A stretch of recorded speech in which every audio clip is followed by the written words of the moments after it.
one day for Survivor's Week.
Hi gamers, one more SECPLS.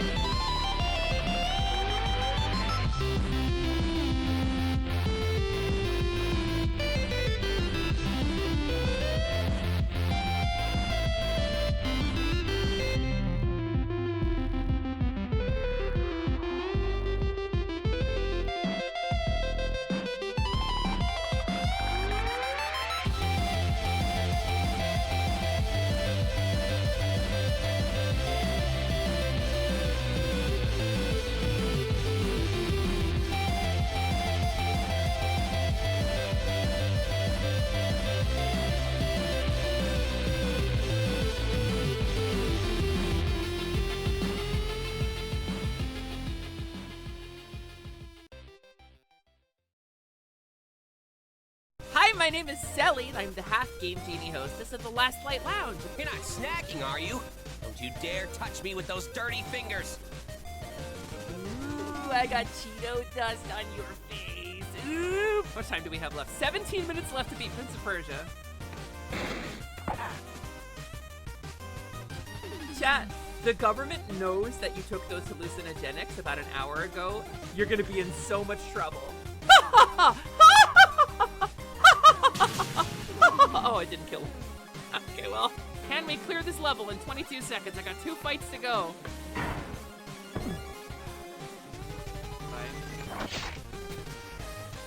Look at me! I'm a professional streamer, Sally Charms. I've been doing this for 6 years. Wow, I can hold myself together. Wow, I can put on a bit. I can do a show without breaking down. Ah! Ah! Ah! Ah!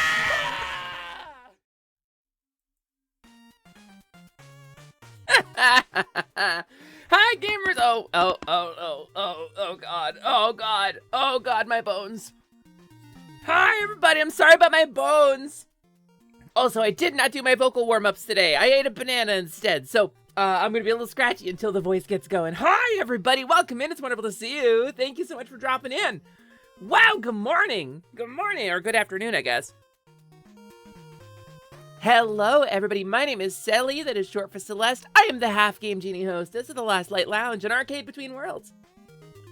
My dad was a Game Genie, which is a 1990s video game accessory. My mom was a cow, which is a milk-producing bovine ungulate. Those two things can't make a baby, but I'm here anyway, and I don't have to explain it. It's magic. Don't worry about it. And if you think too hard about it, it'll make sure that Wave Race gets a kind of mid-sequel. Trans rights, gamers! Trans goddamn rights! Thanks for coming yesterday, by the way. So many people turned out for that. Trans rights, baby. Trans rights, baby. Let me talk about that, right? I want to talk about that. But first, let's say hi, everybody. Welcome in. Hello, Habert. Hello, Prolo. You have spare bones? That's rad. I'm glad you have so many bones. Hello, Chaos Bane. That trailer was made by It's Noelle now, a wonderful, wonderful person. My girlfriend, a super, super sweet cowgirl. She did a really good job. She knocked it out of the park with that video. I'm really happy. Also, hi, Disco. Did I see Disco in the chat? Disco the Devil, the creator of my super cool low poly model, is here in my chat right now. That's Disco the Devil. You can go follow him. He is, I believe the quote is a big fat gay demon. Which I really like. I really like that about Disco, and he really knocked it out of the park with this model, gamers. I'm really, really happy. Go give him a follow, please. He is French, and his accent gives me pleasant stim in my brain. You lost your bones to a goblin and a handsome hat? Oh, master. Oh, your long-awaited return will be glorious. That guy? I don't know if he's actually a goblin. I think he might be an evil spirit. Fatagan good. Disco good. Fatagan good. Also, hi, Sol. Says hello. Hi, Carvey. It's nice to see you as well. Don't worry about where the bones came from. Ignore the shovel I'm hiding behind my back. Prolo, you're like 8 inches tall. If you're digging up people bones with an 8-inch tall pixie shovel, I think you're doing things the hard way. Girl, we have magic. Girl, you don't have to do it with a spoon. I know, no, I love you too. Ah! You're at work. You're at work. I wish you weren't at work right now. Also, hi, Naka. Also, hi, Cruising. Hello, you got 50 new bones from a garage sale a few days ago. Wow, that garage sale went really well for you. But yeah, no, I'm glad you got somebody's bones. Are they a person bones? Hi, Dr. Dreds. Hello, welcome into you as well. It's nice to see you. It's me, Sally Charms. That's not my name, but I think he stole a big knife from a shadow entity and became a warlock of some kind. That does happen. Did you at any point hear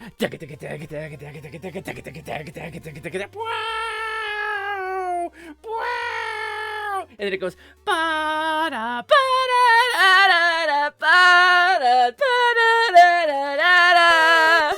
that's how it goes, right?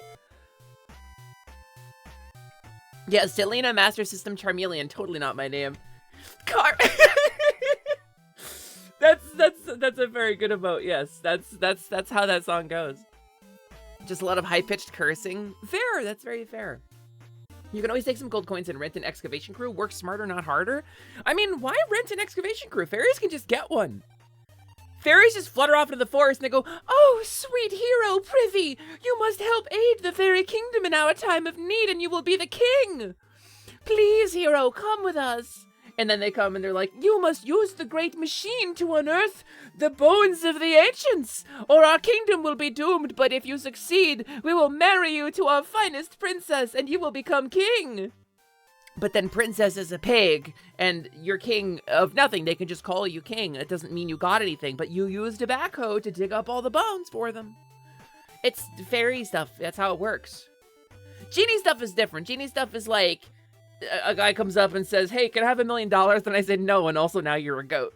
Wow, double six. Oh, wait, you critted! You crit yourself! Oh, Disco, you crit yourself, buddy. That's why the Fae got you to dig a whole bunch of holes to get your name back. Yeah, you've been rumbled. You've been goosed. You've been rumbled, Hazel. Hi, Bash, welcome in. Yeah, you can be a king of being heavy equipment certified. If thou dost hath...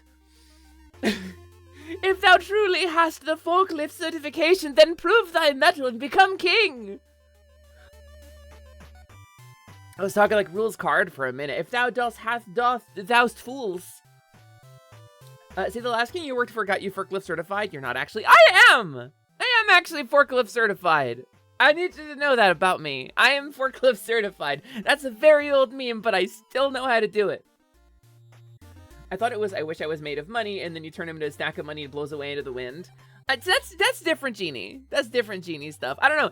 Genies are a broad spectrum, right? I'm a game Genie to kind of divorce myself from like the source material a little bit, because I'm a white bitch. I don't get to call myself a Genie without people asking questions. That's not from my culture. But game Genie, I feel like, is a divorced enough thing, right? Where it's very clearly just a reference to the pop culture. I don't know. I don't get to say that. But no, I don't like twisting wishes. I don't like the twisted wishes shit. Besides, I'm only half game Genie. If I gotta grant your wish, I gotta do it by hand. I don't have like a ton of Genie magic, right? Yeah, Genie's a broad spectrum. Yeah, I'm a broad spectrum Genie. You're imagining someone using a forklift to pull the sword from the stone. I mean, just why bother? Just lift the sword and the stone. You have a cool mace. You don't have to be king. You got a cool sword. Answer my riddles 3 to get a license for thee. Question 1. What isn't OSHA compliant in this image? Don't fall into the broad spectrum, Sally. I wish I had a function where I could split myself into my component colors and just fade away. Ah! I really wish I had that right now this second, because that would be amazing. Hi, Oz. Welcome in. It's nice to see you. Magna, best Pokemon cast form in the chat? Is that a cast form in the chat? That's crazy. Do you think cast forms can play Sonic Chronicles The Dark Brotherhood? Sally Charm stands for Computer Entertainment Lady Living Yes. Charming heifer absolutely rules, mega strong. It is what is that called? Anecdote, anagram, Acronym. Wow. Wow. What? What? I gotta turn my brain back on. Excuse me, I'm goofing a lot. Oh, the cast form. The cast form. They're gonna play Sonic Chronicles: The Dark Brotherhood. Look at that. Oh, I love that for them. That's a great game. Cast form can't even get a KO with a 4x effective hit. I don't know how it can do anything else. It does kind of look like it has boobies. So there's that. It does do that. The cast form smug aura brings you joy. Honestly, it's like, I don't need good stats. I'm still beloved. Like, how many people are gonna rock up with like Incineroar, right? Everybody knows you're gonna rock up with Incineroar. Cast form is like, people will still pick me too, even though my stats are bad. And does that make cast form more powerful in some way than Incineroar? Who can say? Who can truly say? Who can truly be said to say? Wild jump in logic there. Well, cast form flies. So like, it's not really even a jump. Cast form flies. Oz hates boobies. I can't believe Oz hates boobies. Famous VTuber Oswald McFly 1.9 hates boobies. And that's confirmed here on my stream. Speaking of things confirmed on stream, I do want to talk about this. I want to get this out of the way, right? Yesterday, I want to talk about Twitch. I want to talk about Twitch very briefly. I want to clarify some stuff now that some people have filtered in. And I want you to know what happened and what we did about it and what's happening moving forward. Because I said some big things about Hot Cowgirl Summer, right? Because welcome to the Streamathon. Welcome to Hot Cowgirl Summer. An uncapped Streamathon where I'm going to stream as much as I can, for as long as I can, as many days a week as I can manage. Speaking of which, the timer. Every contribution to the cause makes the timer go up. Every second stream makes the timer go down. We're raising money for me to get gender-affirming surgery. Originally, I wanted to do facial feminization surgery. We had a pretty significant financial setback, and I had to drain a little bit of my savings. So, at this point, we're paying for the incidentals on bottom surgery again, but that's okay. That's okay. We're still making progress. It's still moving forward. So. I had to pay my mortgage and my bills. Otherwise, we would not be able to get surgery anyway, because they won't give it to you if you're sleeping in a car. Hot Cowgirl Summer was on pause. I said we were going to pause it. And I want to talk about that. Because I'm not going to pause it. As it turns out, I'm not going to pause it. It's because what happened in the shadow of Twitch rolling out the generative AI shit, right? For those who don't know, there's a setting in your security page on your Twitch settings where you can opt out of Amazon being allowed to use your streams and your content, which includes your chat messages, by the way. So even if you're not a streamer, this still applies to you, to train generative AI models. I don't consent to having my content, my intellectual property, my likeness, or my voice used in any generative AI in any place, anywhere. Unless I have given explicit written consent to a company to use my likeness or my voice for something like that, they do not have that legal right.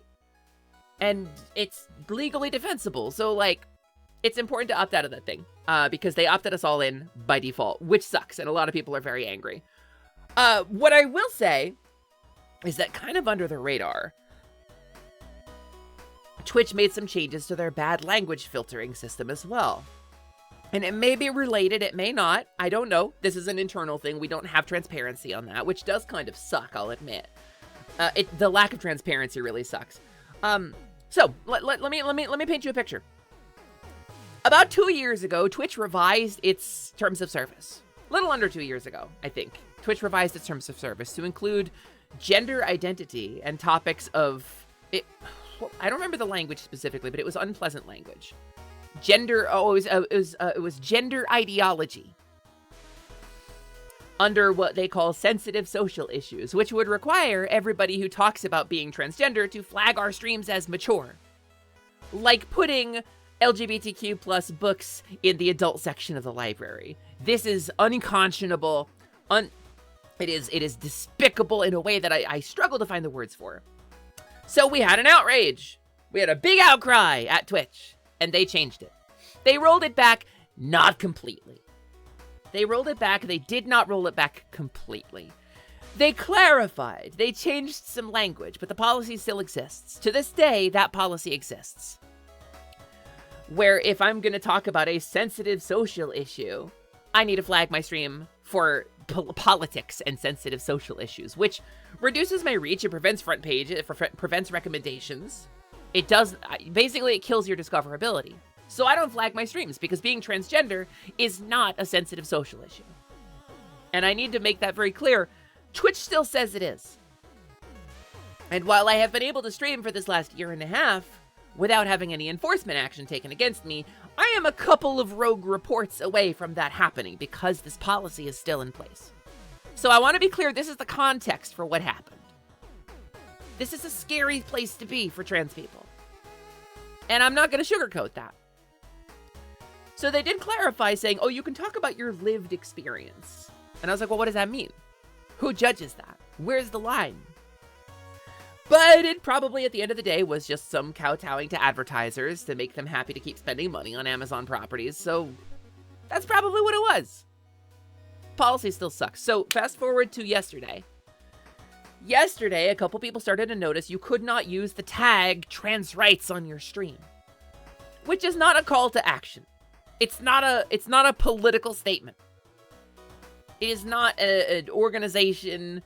It is not an effort to overthrow a political. Well, I suppose it is a discussion of an imbalance in society, but it's not.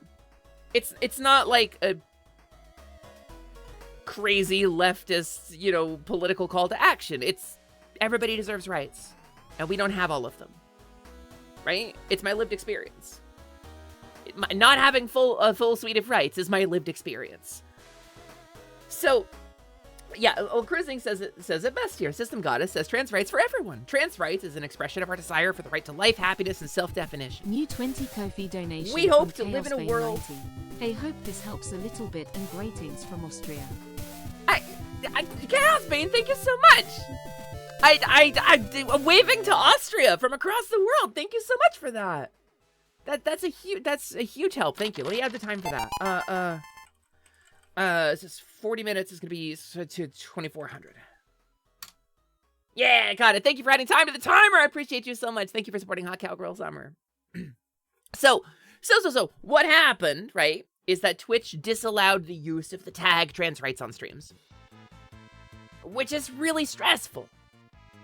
And regardless of why it happened, it's stressful and scary, right? 52 trans rights months. Thank you, Click Flint, for the sub. I appreciate you so much. And even if that does give money to Amazon, it also gives money to me, so I really appreciate your support. It still counts for the Streamathon. And I'm really thankful for you. A bunch of tags were disallowed. Trans rights or human rights, which is still disallowed, by the way. So a couple of us made a stink. A couple of us got real mad. In light of the ways that Twitch has already marginalized us, in the ways that Twitch moderation has already kind of tried to erase us, or put us in the adult section of the library through nature of our existence, we're mad. We're big mad. And so we raised an outcry. We stood up. We yelled. We got mad. We held Twitch accountable for it. I got probably the third most reposts, maybe, I've ever gotten on a post. Right? Paradox, thank you for the first time chat. Hello. Yes, thank you. Listen, you get to choose the form your activism takes, and if it means canceling giving money to Amazon, I am fully in support of you. It is my livelihood, and I don't have the ability to do that completely, but I will say I support you, and I'm grateful for your support. So. Fast forward a little bit, because I reached out in Twitch Partner Discord, which Twitch partners are invited to, and I reached out in the Twitch Pride Guild as well, which is one of the Unity guilds that I'm a member of. And so I got to reach out and discuss what was going on. I got a little bit of traction in those spaces. A couple of people said, yeah, hey, what's up with this? We did get an official response. We did not get an official response from Twitch staff. We got an official response from some ambassadors who tend to be kind of the go-between for Twitch staff versus us, like the partner streamers. You know, they're sort of like a direct line. People like Big Nose Bug, for example, who is super nice and super cool, and a Twitch ambassador. That's sort of what they do. The Twitch ambassadors have informed me that the trans rights tag is now allowed. They have resolved the, and I quote, the internal issue that caused this bug to happen, and they are currently investigating why it happened in the first place. Which I suppose is like the best possible outcome. I wasn't actually expecting that much. That's really heartening. I find myself feeling hopeful. And so I also heard back on the partner Discord, which was like, yeah, you know what? Or excuse me, on the Pride Discord, where they were like, yeah, we're assembling a list of other terms that are unjustly banned. We're going to send it on for feedback. It appears to be, and this is me assuming, but from what I can see, it appears to be a technical issue. It does not appear to be going to like legal. It doesn't appear to be going to policy. It appears to be going to the tech team. So somebody on the tech team vibe coded some shit is what I think the most likely scenario is. And it included some... yeah, a bug, huh? Well, here's the thing, right, Carby? And this is what I was talking about. This is why I'm so mad about this, right? We are so far in the weeds as a platform that that's a mistake that was able to happen. That somebody on the tech team, I suppose, is sourcing their data from some source that includes this bias, right? And that shouldn't be happening. Your personal political desire to erase me and politicize me and turn me into a marginalized shadow on the wall should not be part of this platform. Your bias should not be allowed. And that it is this close, that it could just slip up, and then nobody notices, and then it pushes to live, is a tremendous aggression against the trans community. And I'm all about passive resistance. I'm all about standing up strong, and I think if you want to play the model minority and live a peaceful life and be safe and build a cozy space, that's awesome. And I support you. But I think it's very important sometimes to stand up and wave the banner a little bit too and get mad. Because I dream of living... Scott! Scott, hi! Oh, hi, Don. I have thoughts about that. I'm going to talk about that. I'll talk about Grok in a second. I'll talk about fucking Grok in a minute. Scottzilla at ScottGPT. How do I have a really cool friend? At ScottGPT, how was your stream? Please tell me. Please connect with me power socially and tell me to go crazy. Scottzilla, I dream of Scott. I dream of Scott. Hi, everybody. This is Scottzilla, the hyper metal kaiju mech VTuber, rating in. How was your stream? Did you have a good time? You were playing Dragon Quest, right? Hi, Silly, great question. The key to finding good friends is... yeah, back down there.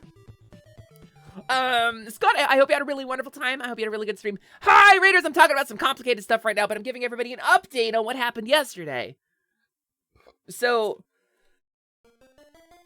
and yeah, Prolo, exactly. I usually don't stream with the trans tag because I don't want to be identified just as a trans girl. I don't want that to be like the leading factor of my personality that you see when you meet me.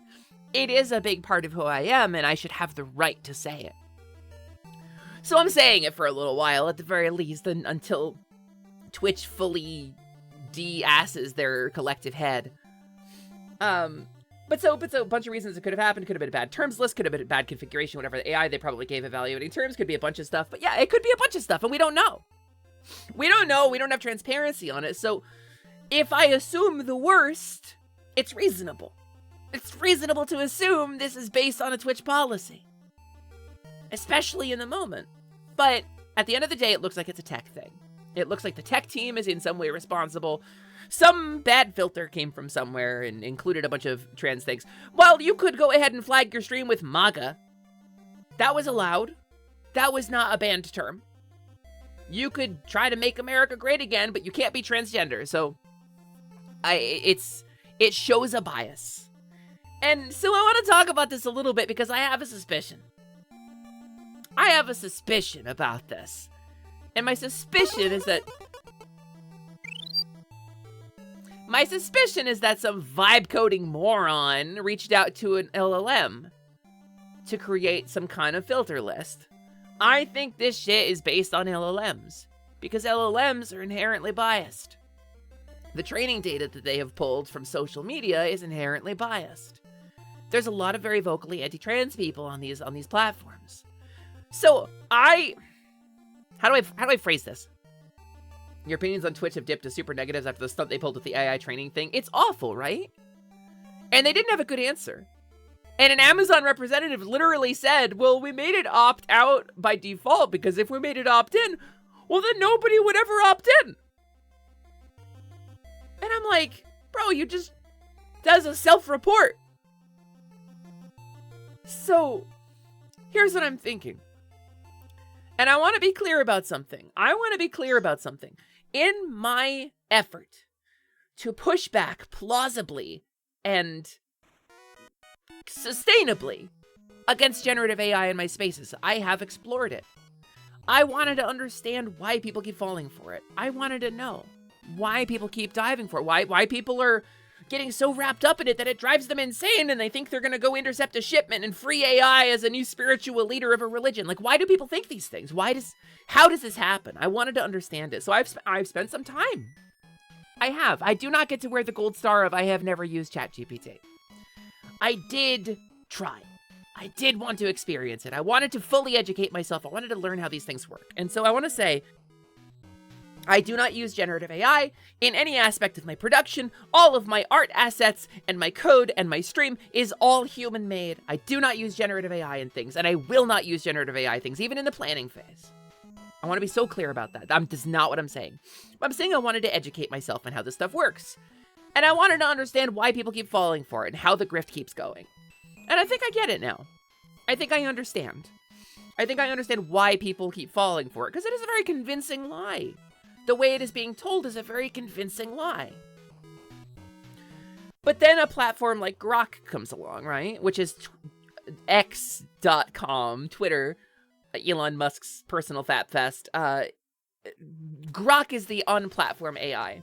It's a large language model, which means you can have a conversation with it as if it were a human. It's not. It's a predictive text engine, just like your phone. But it is their on-platform large language model. And Grok, when asked about transgender issues, does something very scary. Grok will greet it with what sounds like compassion and quote a bunch of pseudoscience and made-up statistics. Grok is pushing anti-trans rhetoric in the form of fake science as part of its training data. Grok is citing studies that don't actually exist, or some specific papers where they gathered up data from other studies that were conducted for different reasons and made a bunch of spurious assumptions about it and made a paper about it. It's the same rhetoric that's being used to dissolve trans rights internationally. The same fake science, the same made-up studies, and I cannot stress that enough, are being used that are being used to dissolve our rights are the shit that Grok is pushing. Which is, again, the on-platform AI from one of the largest social media sites in the world. And it shares training data with a lot of other places. So if some douchebag tech bro at Twitch said, at Grok, please give me a list of terms to ban, that's what it would do. And this is all supposition. This is all guessing, right? I don't have truth or transparency on any of this, so I just have to assume. I don't have the ability to know. I just have to guess. That's probably what happened. But what I can say, with some degree of confidence, is that it was not intentional.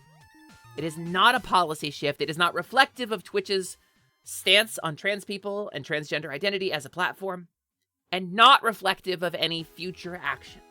This is not one we need to fear, I think. It looks like they are rolling it back and correcting the mistake. It pisses me off the mistake was allowed to happen. It pisses me off that there was so little care for us that it was able to push to live, while weird alt-right shit like MAGA was allowed to get through.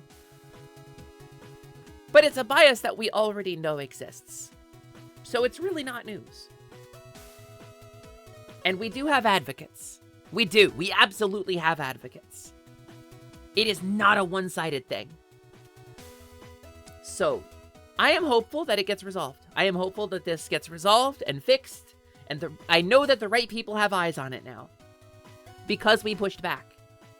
I was personally pinged, in fact, by more than one person to update me on what was going on. And so I can say I got it right from the source. I got to write for some ambassadors. They told me what was going on. They said, hey, at Sally Charms, here's what's going on. So I'm passing it on to you. And that's the best I got.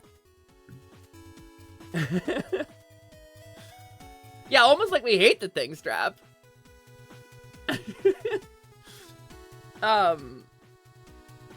Because Elon didn't like that Grok actually cited real sources and gave accurate info about trans stuff. Yeah, I mean, why would he like that? He keeps shitting the bed about it, and it makes him look really bad. You're not even sure it's training data rather than active manipulation. We know Musk is explicitly trying to tune it to push Nazi shit. Well, that's the thing, right? So the large language model, it's the way they work.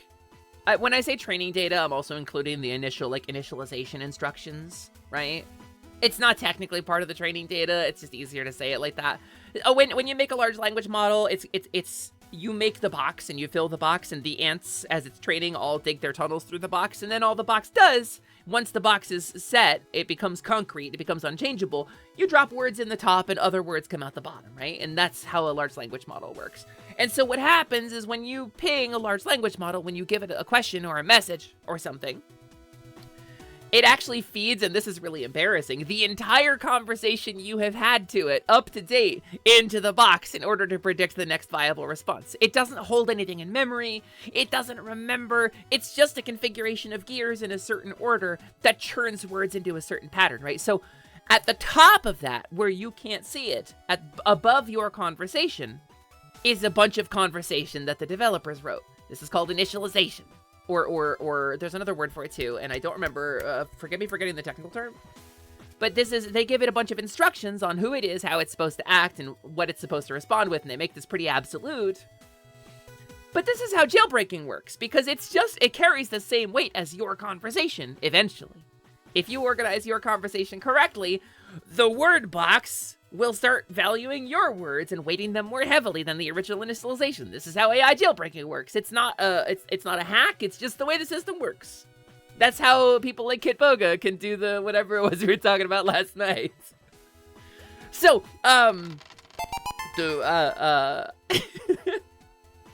so anyway, that's basically, it's a pachinko ant farm. Basically, that's really it.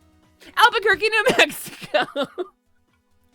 Albuquerque, New Mexico. Exactly. Yeah, Carbon, we can put our rocks down for now, I think, but that does not mean I am taking my rock out of my hand and stowing it away securely in my bag. I have soup for my family, and I want to share it with the world.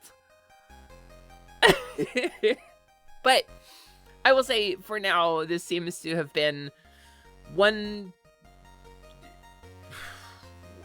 This is not an act of a corporation, this is an act of an individual within a corporation. And right, whether it was done with malice or out of ignorance, at its origin, it still is born of malice. That trans rights was ever a problem in the first place, and their source material is born of malice, and complacency is unacceptable. That's my stance on it. So, if you want to contribute to Hot Cowgirl Summer, I appreciate you. Bits and subs still do count towards the timer, but a direct dono does actually help me considerably more. Just to say, that's a gift given without promise of compensation. It's not a sale. But I'm just gonna keep the streamathon going. Anyway, the point of that is we've got 34 hours, 28 minutes, and 15 seconds left on the streamathon, and now everybody's updated. Now y'all know. So, rolling it back.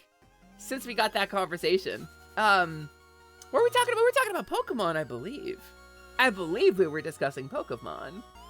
So, last night, we did a bunch of Pokemon champions, and I started climbing Ultra Ball rank with a non-meta team, and I'm really proud of myself, actually.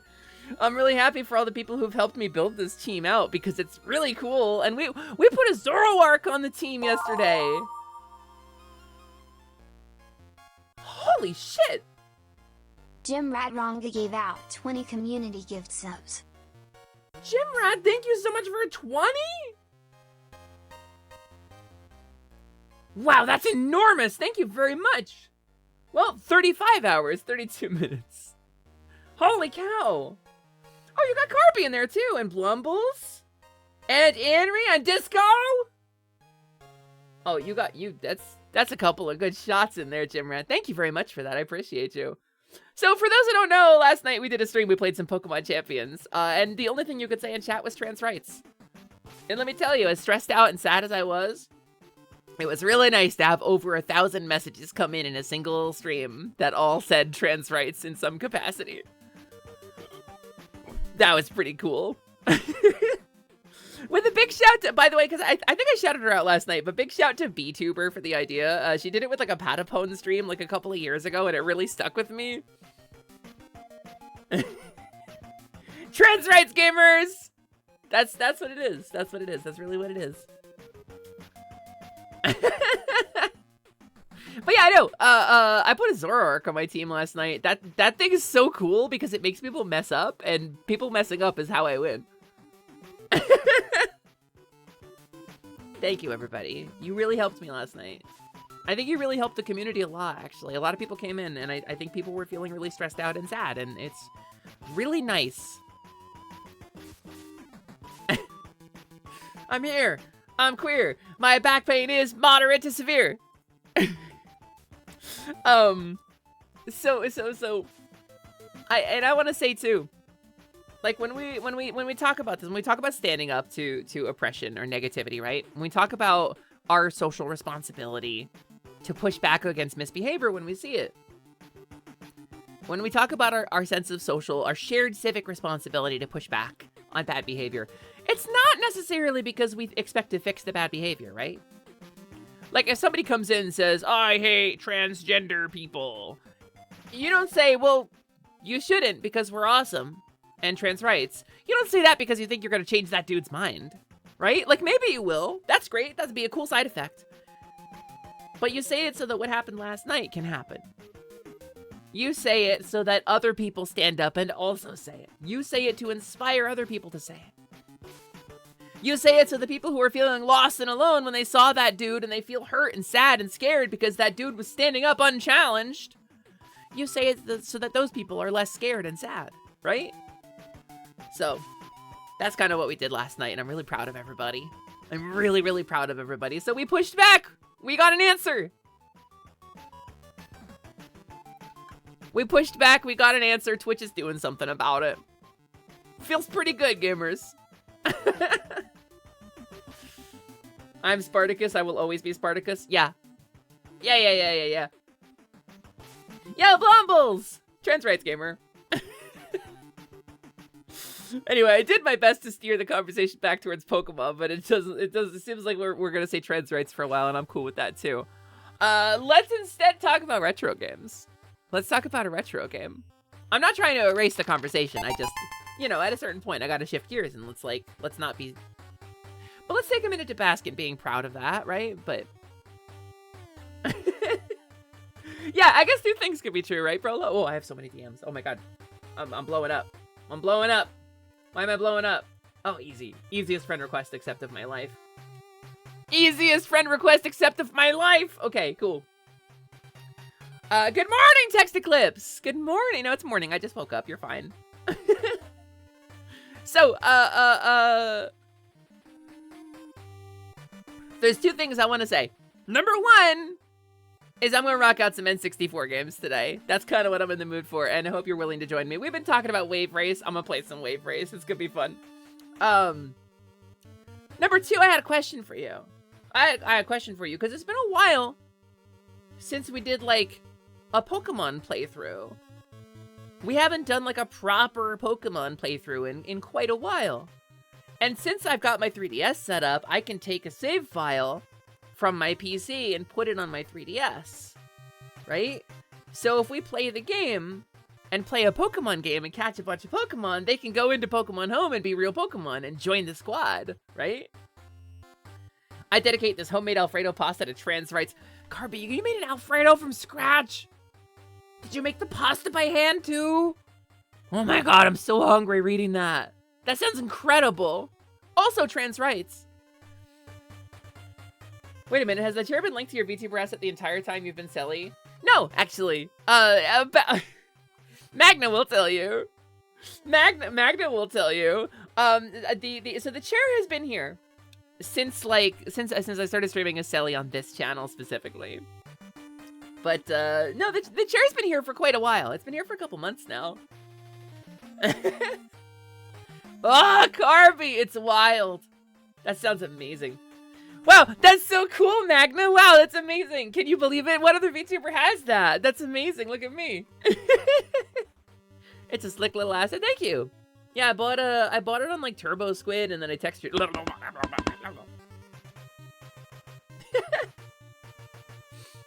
Trans rights, trans wrongs, trans shades of gray too. You know, just for funsies, I'm gonna check.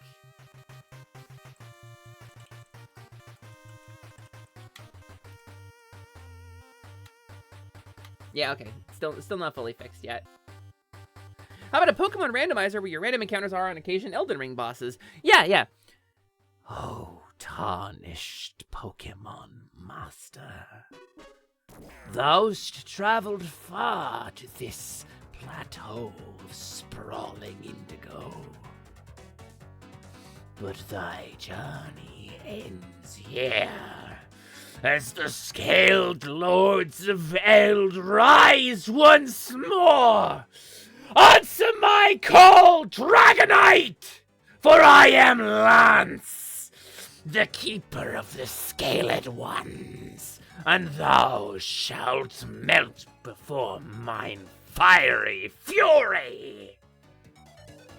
Right? That AU created, right? Well, the advantage of losing my voice right now is that I can do that. We chat about trans rights, and we chat about rights in here, particularly the trans kind. Wow, well, three trans lefts. Maybe we did make a trans rights together. Morgott, grass / psychic. You think Morgott's grass psychic? I can see it. I can see it. But what about Moog? Moog, the blood guy, right? Moog is his name?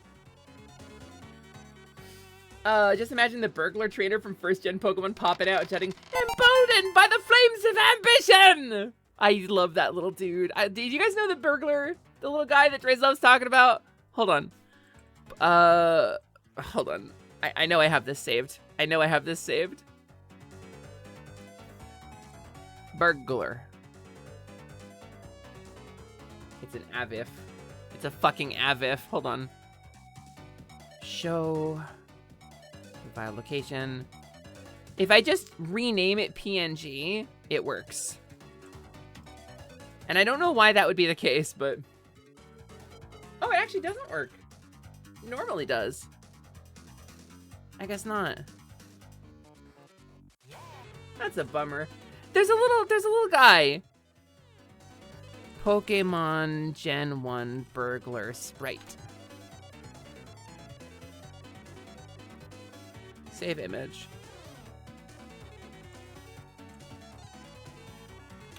Let's see. You know, what's really funny is I'm pretty sure this is the image I used when I like danced around with him on my stream. That's kind of a bummer. I don't know. I don't know if I can get this guy's image up here easily. If you were a little baby thing, you would pee your pants if Lance said that to you.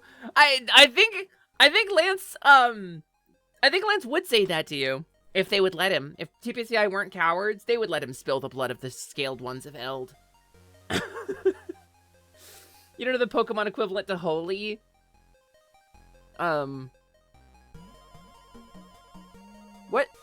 What's Arceus's typing? Is he psychic? Maybe dark? You just thought based on Morgott's devotion to the Erd Tree. Oh, right! The Erd Tree is a thing. I haven't played Elden Ring in a while. Is it normal by default? Maybe normal is holy. Maybe we all contain some spark of the divine.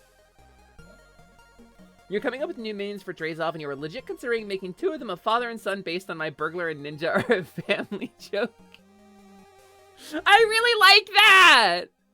That's an old joke, Drezov. That's from the Pokemon Blue playthrough, isn't it? No, that was from Alpha Sapphire, right? No, I don't remember. I don't remember. Arceus can be every type. Okay, okay. As a kind of late awakening to the series. Or Godric until he grafts on that dragon head. Well, you can type change when you Mega Evolve. That's normal. Godric's Mega Evolution is Dragon type. Do you subscribe to the humans or Pokemon theory? No, but I think humans and Pokemon do have a common ancestor. I think that's established in lore, right? That doesn't mean humans are Pokemon any more than, like, humans are monkeys, right? But we share a common ancestor. I think a lot of the Pokemon world kind of mirrors things we know about our own world, right? Bidoof is normal type, and as anyone who has seen Pokemon Rusty knows, he's quite holy. Mr. Peanut Butter, or Peanut Butter? It's not Mr. Peanut Butter, it's just Peanut Butter, right? It's been a long time since Pokemon Rusty. Yeah, I don't know. I think I made my throat hurt worse with that voice acting. I feel like I did a good job, though. We're going into Pokemon mythos and lore. That's my special interest. Well, okay, so I have thoughts about this, Carby, right? Because, like, the Giga Leak happened, and we had all this Pokemon lore, and people were like, Typhlosion did what? My Typhlosion boy? And the way world building works, right? When you're writing something, you create rules that you're never going to say. You build a framework larger than the story you're trying to tell, right? And this gives us what's called internal consistency in our narrative. So Pokemon took a bunch of Japanese legends and reskinned them with Pokemon and said, these are Pokemon legends. That doesn't mean Typhlosion went and did that. That means that's a legend that exists somewhere in the periphery of the Pokemon world, the same way a similar legend exists in real-world Japan. That's what that means. It's internal consistency. It's flavor. It's world building. But we do get to see a lot of cool Pokemon world building in ZA, though, which I think is really good. I'm glad you say that. People love to take something pure or something wholesome and curse it. People love to tear down the thing that is clean. Like, they want to pee their name into the unsullied, freshly fallen snow of whatever it is, right? And it bugs me. It bugs me because Pokemon is not an adult property. I don't like Pal World for the same reason, because it takes the themes I love from Pokemon and adds human slavery and realistic firearms. I don't like those things being in my Pokemon, right? I like Pokemon being Pokemon. I want to imagine a better world. I want to think about a world that is a little nicer than mine. That's the joy of it. Is that it's better. So, everybody getting so fixated on Typhlosion and the Giga Leak, you know, oh my god, how many Pokemon have sexually assaulted people? It's like, none of them. None of them have. And that's not what any of that ever said.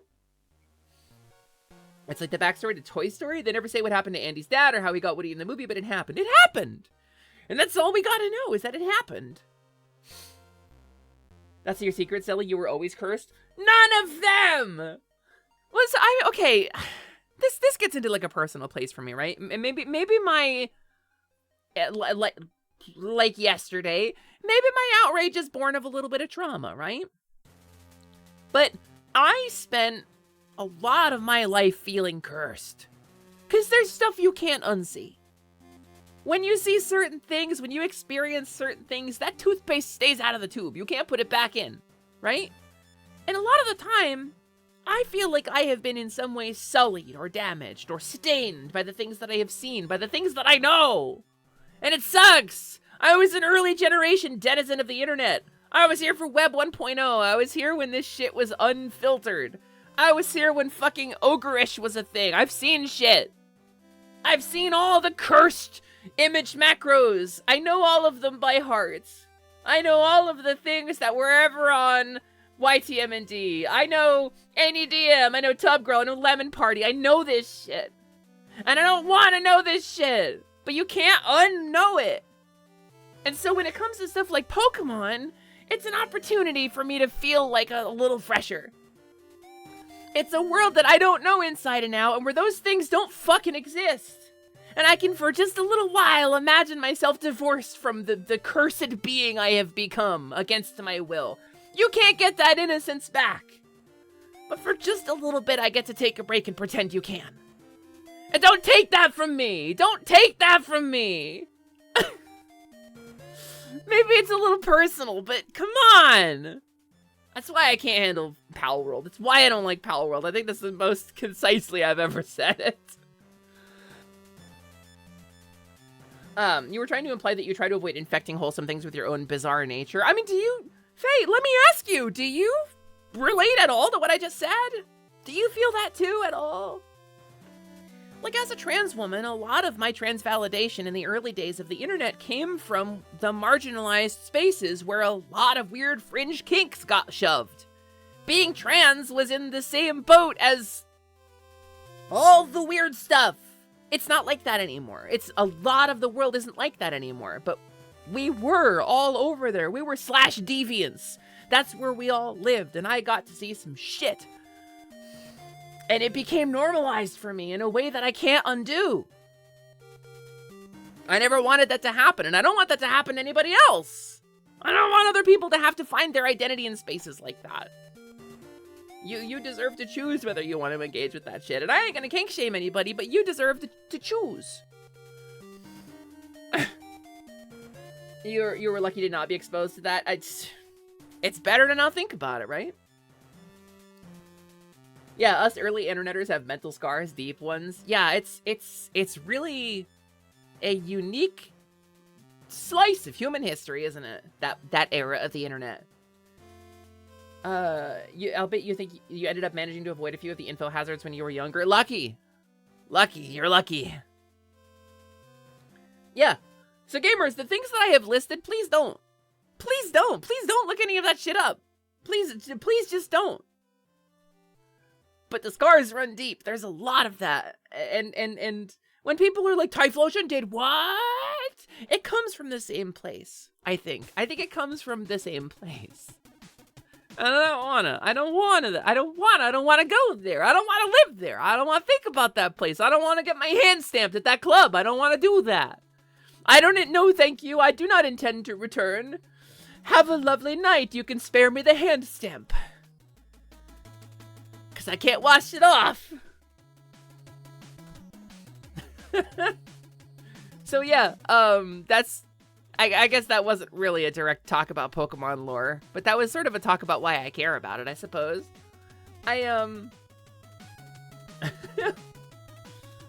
So, you found early 4chan when you were in middle school, and you're honestly surprised you turned out someone as decent as you did. I think 4chan was definitely another one.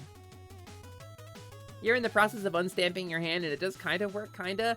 The further away I get from it, and the more I remove myself from people who carry that stuff casually, the better I feel.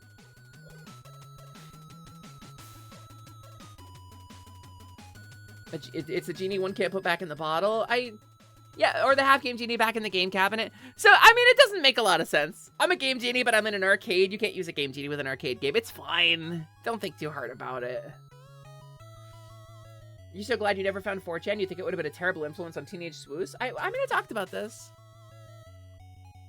Look, I don't want to go too far down this rabbit hole, right? I don't want to go too far down this rabbit hole. I want to stick to fun stuff today. Let's stick to fun stuff today. Pokemon world building. Let's go back to that. We're backpedaling.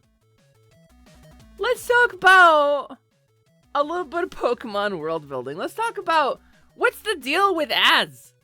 What's the deal with a giant man who lived for over 1,000 years? And is intrinsically bonded with a very sad flower Pokemon? What an incredible narrative! Can we talk about that? Can we talk about... I guess spoilers for ZA. Can we talk about Zygarde being a Gundam? That's kind of rad. A Gundam with a big gun? I did send you a PNG on Discord. It's a happy thing, not a sad. No, that's actually not the one. I'll show you the one, because I can send it to you as an AVIF. Gen 1, Burglar Sprite, Faye. I don't know why it won't save as like a PNG. Oh, wait, did I just make it work? Oh, I just saved that in the wrong folder. I just saved that in my slideshow folder. Hold on. Slideshow folder. Art. Slideshow. Silly. I mean, I guess it's kind of okay if the burglar shows up, right? Cut. Stream. Paste. Replace the file. This little guy! this man? Oh, hello there. I'm just a little guy. I got a little bag of stolen goods. I'm doing crimes. Why? I hope the Pokemon police don't catch me. I'm stealing a television. The thing I'm doing? I robbed somebody's house. But I'm a funny little guy who'll throw a cat at you too. And we can have Pokemon battle and you'll beat me up and you can have 1,000 Poké Dollars. I love this dude. I love this dude a lot. I really love this dude. Just something about him. He's kind of one of my favorites. He does give Tanuki energy. He really does. But like, he looks so happy while he's doing crimes. They made him smile, and I think that's really important. He's a happy little criminal. I happily robbed an old lady just now. She's happily crying. I don't know what to tell you about him. They don't have guys like that anymore in Pokemon. They have like the teams now, right? As the bad guys. Like we had Team Rocket in the OG one, but they were Poke criminals. They were stealing people's Pokemon. They were being awful, right? And like the teams still do bad stuff, but it's always like world-ending stakes, right? This guy's just like a mundane criminal. You don't see this anymore. You don't really see this in the modern gen games. You're gonna ask what Lieutenant Surge implies? But you're just thinking about how he probably got an honorable discharge? Yeah, probably. No, Lieutenant Surge was a veteran of the war. Originally, he was the Lightning American. He was an American soldier in post-war Japan, at an American military base, and then they changed it. Now he's the Lightning Lieutenant, I think they call him. Lieutenant Surge is a guy from the war. There was a war. The Burglar Trainer class only existed in Gen 1 and 2, just like the Gambler and Tamer. The Tamer, right? The idea that it would be like you'd have to tame a wild Pokemon like a wild animal, right? As opposed to like the whole, because then they added friendship as like a mechanic. Gen 1 burglars loitering around the Burnt Mansion. You recall an explanation about the historical notoriety for scavengers in burnt buildings looking for metal nails, the most valuable thing they could salvage. I wonder if this dude's just got a bag full of nails. I wonder if that dude's just got a bag full of stolen nails. His pockets are stuffed with bootleg VHS copies of Disney movies. What do you think is the Pokemon version of Disney? Do you think they have any big corporations like that? Like, the new Silphco animation company. But Silphco's a tech company, right? So they wouldn't be the ones doing it. That'd be like Amazon. Silphco has a live streaming service that sends it to your home. But they don't make the animations. Who's the Disney of Pokemon? More like circus tamers, they had whips. Yeah, the idea of like lion taming, you know? The thing that made you really appreciate Scarfy was what they did with the professor figure. I'm thinking. Oh, yeah. Yeah, I like the way they handled that, too. I didn't like Scarfy that much, but... Okay, this guy goes away. With a Rattata mascot? You think so? You think they would go with a rat and be really, like, on the money like that?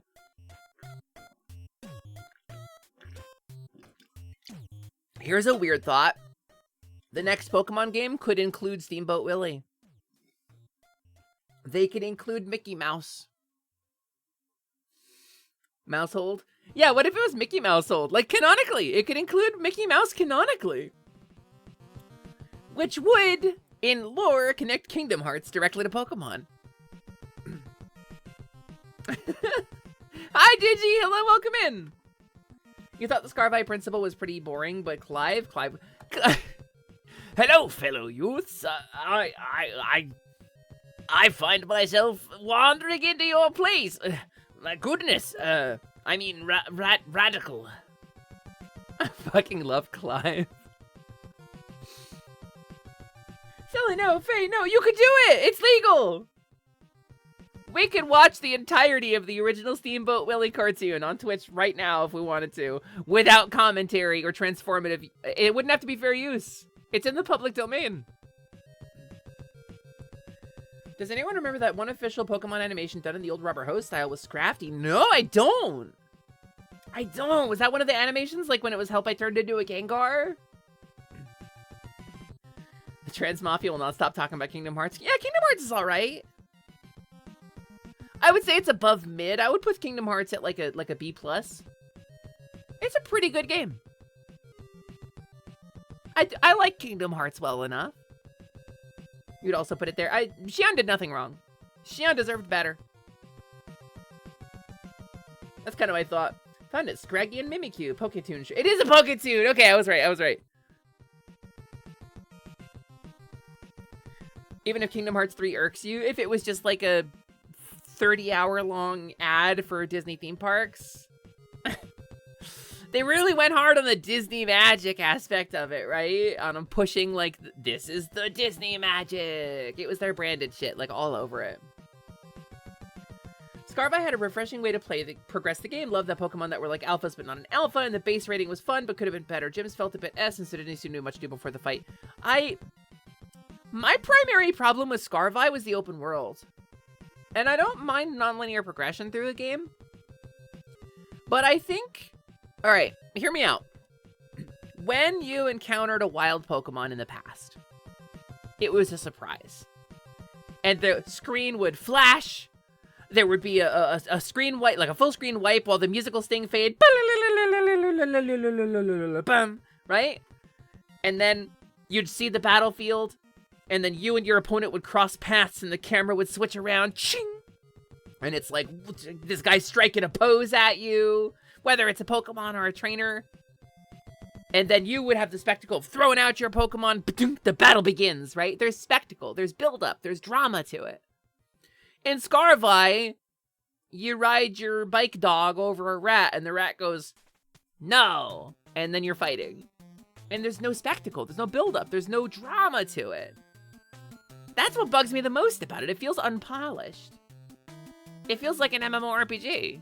Which I love MMORPGs, but like there's no spectacle. And Pokemon, the spectacle of Pokemon has always been one of the things that really appealed to me about it. The real over the top, the bombasticness. How big it was. The Pokemon Enter Battle musical things are the most any music has ever got to the feeling of being jumped by a wild animal. I kind of feel the same way about the Pokemon, like, Enter Battle musical stings, the way I feel about the intros to Final Fantasy battle themes. Like, it sets the tone. It sets the rhythm, it increases the tempo of the game. It really makes you feel like there's a transition to a new state, right? It's musical storytelling at its best. It's really good, and Pokemon does that really well. Up until Scarvi. And it's part of why I think maybe I bounced off of, like, ZA and Arceus as well, because they're kind of like that too, right? You wish you picked Violet instead of Scarlet, because the end of the story makes more sense to you in Violet compared to Scarlet for you. I played Violet, so I don't know. I don't have the Scarlet experience. I feel like they're very similar, right? But the Paradox Pokemon are from a different direction, and the Professor is gender swapped, but otherwise isn't it like the same?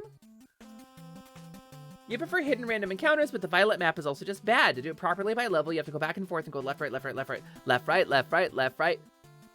It feels like the second half is a cakewalk because now you're level 50. Yeah, that's kind of another problem too with open world games in general, is how they handle level scaling. I do like that they gave you a power progression so you can go back and feel strong and you can see your growth. I think that's important because stuff that fully level scales is frustrating because you never actually feel any stronger. But like, I agree with you. I agree that felt kind of like a flop. Counterpoint. Cave of 100 Zubat encounters. Counterpoint. Max Repel. I mean, I agree with you. It's frustrating, it's annoying, but it's part of the world. And if I didn't bring a Max Repel, like, there's an answer for it. I can bring a Max Repel and go through that cave without seeing a single Zubat. That's on me. That's like going into Monster Hunter and being like, well, I didn't track down enough monster tracks, so this fight sucks. I didn't prepare any potions and I'm getting my ass kicked. And it's like, well, you could prepare the potions. I like that bit of world building, you know? And I feel like it just doesn't work anymore. I feel like that little bit of world building is lost in the name of, like, progress. That does explain why you're enjoying Champions, because damn, they've nailed the melodrama. Yeah, they've nailed the melodrama. They've nailed the bombastic spectacle of it all. It's why I like Fluffy Barrage so much. Because it's a spectacle. It's a big deal. It's got a bunch of people being real loud and really exciting and a bunch of cool art, and they show a bunch of stuff, and there's flashing and yelling, and people are really like gritting their teeth and sweating, and it's two people battling while the fucking crowd explodes. It's incredible to me, right? That's what I love about this. I'll spoil something. On every year's Fluffy Barrage application, every season's Fluffy Barrage application, I have put, like, that's my favorite part about Pokemon, right? Because they ask you the question on the application. It's like, what's your favorite Pokemon memory? And it's, or like, why do you want to be in Fluffy Barrage? And it's like two things, right? Like, trying to hide my link cable with my friend in class as we run it between our desks, thinking the teacher wasn't going to see it. Or, you know, the spectacle of it all amazes me. It dazzles me. I want to be a part of that. So anyway, that's my kind of embarrassing Pokemon take. You think one thing that irks you the most is the animations have not changed in years. The physical moves don't connect at all, and it irks you so much the small thing hasn't been developed. Yeah, I think when you have over 1,000 characters, it makes sense why they don't, but I do agree with you. I think it would be nicer to see the animations evolve a little bit. The worst part about having you chattering in the background while I get ready for work is that my mind wanders, and you're kind of steer that wandering. You just thought about how cool it would be to have a Kingdom Hearts style game where the main character is desperately fighting through the massive quest to save a member of the opposite gender, only to realize at the end this was all in your head and the person you're trying to save is actually your true trans self, and you're sad that because that game doesn't exist and you can't make it.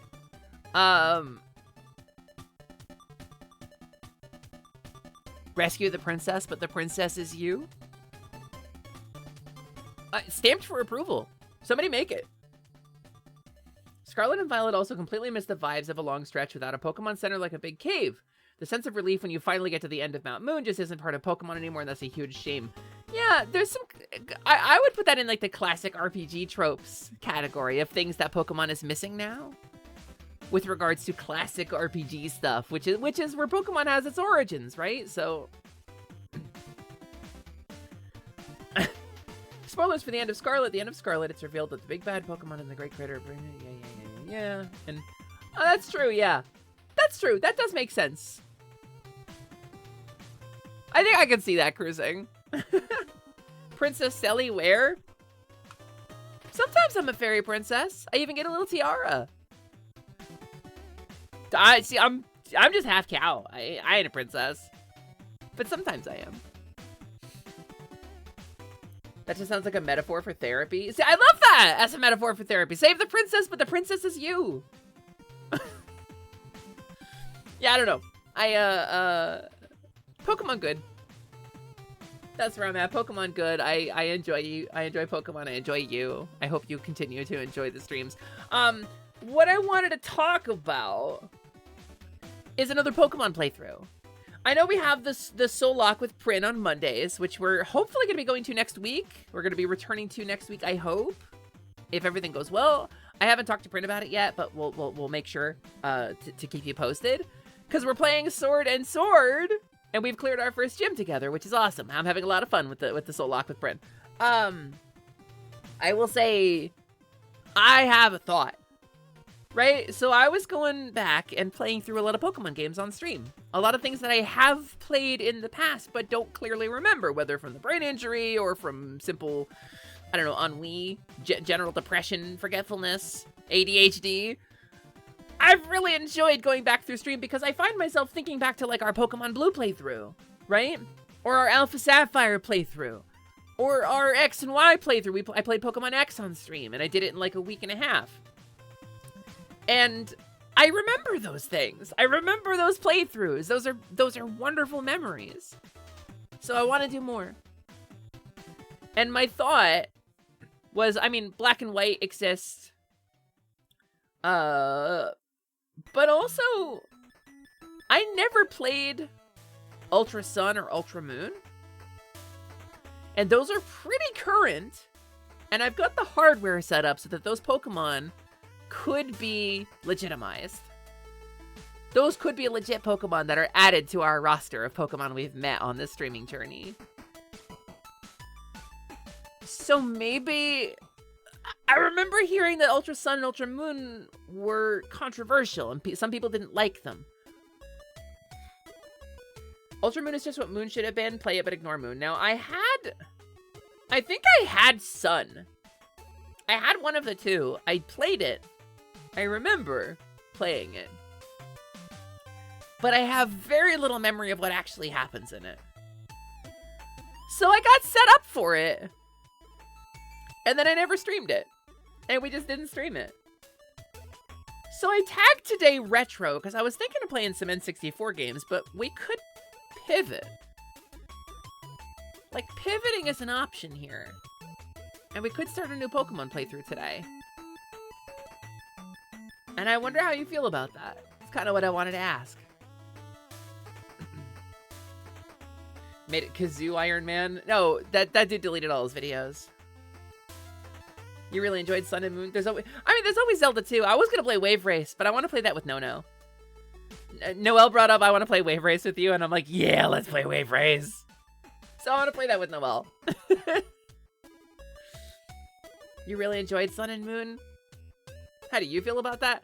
I'm in a Pokemon mood, gamer. I didn't get in Fluffy Barrage again, but I'm still feeling about Pokemon because 2 of my beloved friends are in it, and I'm very happy for them. Oceanex and Magnum are both announced as competitors for the next Fluffy Barrage season in just 3 months, gamers.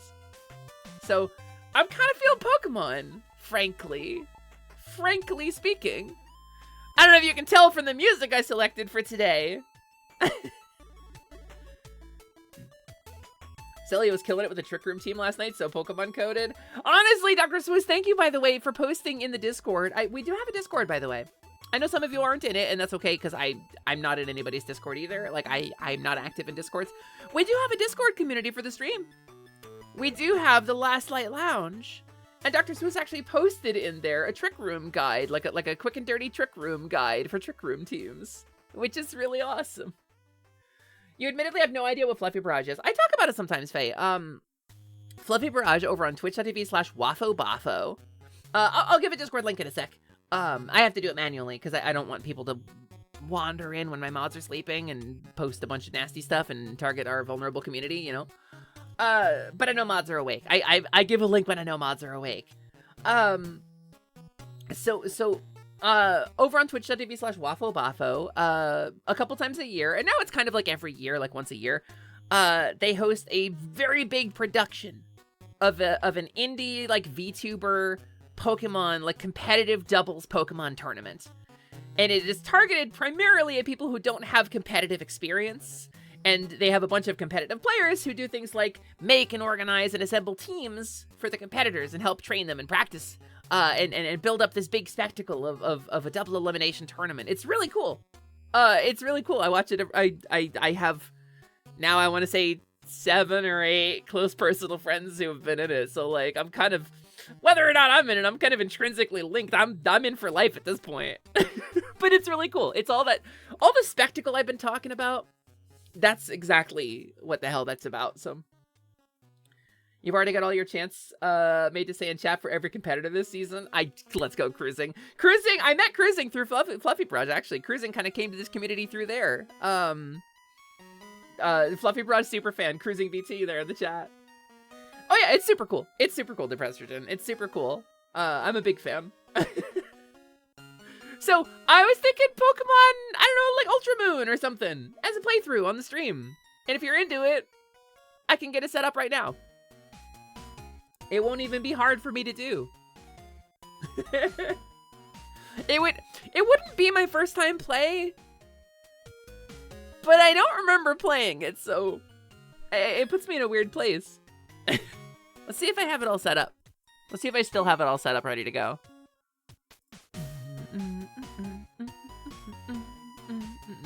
Normally I would put more like fanfare on this.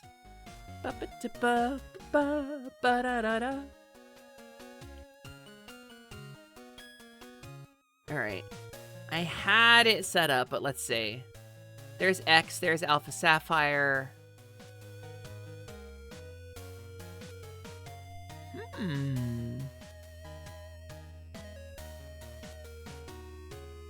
I had it set up. I'm not seeing it here. Give me a sec.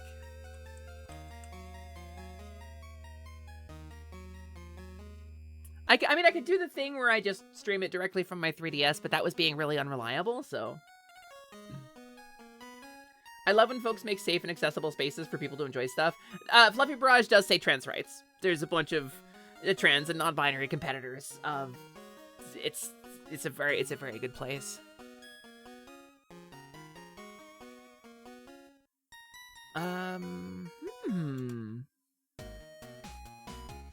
Kind of big question for chat. You're planning to tell some friends tonight you're questioning your gender. First friends you're talking to about it. They're trans and will be accepting and lovely, but does anyone have any advice for you? You're way more nervous than you need to be. That's such a great question. I came out a long ass time ago and it was really awkward. I think the best advice I can give is sometimes when you're handling a delicate social situation, the only way to get started is by ripping off the Band-Aid. Sometimes that's all you can really do. Let me grab my 3DS. Let me see what I can do with this. Because I do, like, again, I have the physical, I have the actual game, right? It's like not, this isn't like a ROM or something. Do you have a schedule? I really enjoyed the Deltarune collab stream y'all did. I want to make sure I catch the next one if you do a follow-up. I don't have a schedule that I post, generally speaking. I do updates on my Blue Sky and on the Discord when I'm planning a stream, but I try to keep it flexible because I'm disabled, and so I have to cancel streams or reschedule things a lot. I will say the next Deltarune collab specifically, and thank you for saying you enjoyed that. I enjoyed that a lot too. That means a lot to me that you feel that way. The next Deltarune collab specifically is going to be next Saturday. Not this week, but on the 22nd. We have to miss this week because some people aren't available. All right, hold on. Let me... How do I...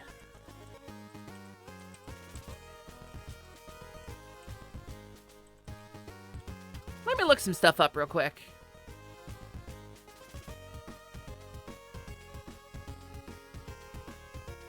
Ba ba ba ba ba.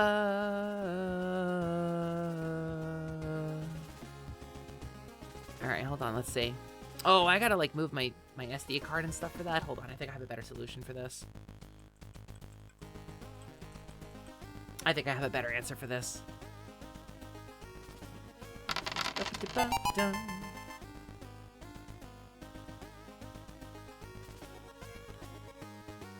Yeah, if I can just grab it from here, maybe.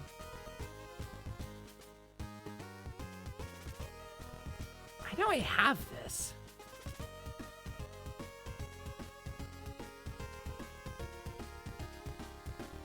All right. I think we're getting started. I think it'll be a second. I have to process some stuff. So it turns out, and I again, I'm on Twitch. Twitch terms of service prohibits discussing software piracy. Emulation for preservation is different from emulation for software piracy. I do physically own this game. Getting this game set up for stream, I will just say it's going to be a bit of a process for me. And I have to let it run in the background for a bit. So we're going to keep yapping for now. That's all I got. That's all I'm going to say on that. You're planning to be pretty upfront about it. There's enough autism in that room. You just need to be upfront. Comorbidities, baby. Why does transgender identity seem more common in neurodivergent people? Who can say? But it does, and it is, and most, like, I would say a lot of us are neurodivergent people. So, I love me some comorbidities, because if you have one thing, you're more likely to have a bunch of things. Oh no, not yapping. Oh no, not yapping. Yeah, the very same text. See, maybe that's it, Smoose. That's a totally plausible explanation, because instead of following social norms, we do what feels right. And that's... Sometimes it gets me in trouble, honestly. I'm an angry girl on the internet. Oh, the Discord. Speaking of being an angry girl on the internet, the Discord. If you want to be part of this. Let me grab an invite. It's going to expire after 6 hours. Copy. Kerblam. Do you want to get involved in the Last Light Lounge, which is a nice, quiet, cozy, well-moderated space, very queer and trans-friendly, with a bunch of moderators who are my personal friends and a bunch of people from the internet who are very good at moderating a queer and trans-friendly space. Wow. Wow, check that out. Wow, you could just click that link right now if you wanted to. That's crazy, gamer. That's crazy, gamer. So there's a little bit of rules you have to accept to get yourself the approved role, and then you'll be in. But we talk about TTRPGs and gay stuff, and I have a bunch of vocal training resources pinned there. It's been a quiet place for a long time, because in positivity, we just kind of shared the positivity space, right? But not being in the team anymore, I'm working on kind of injecting some life back into this space. So you could help us out by being there and hanging out with people and having fun.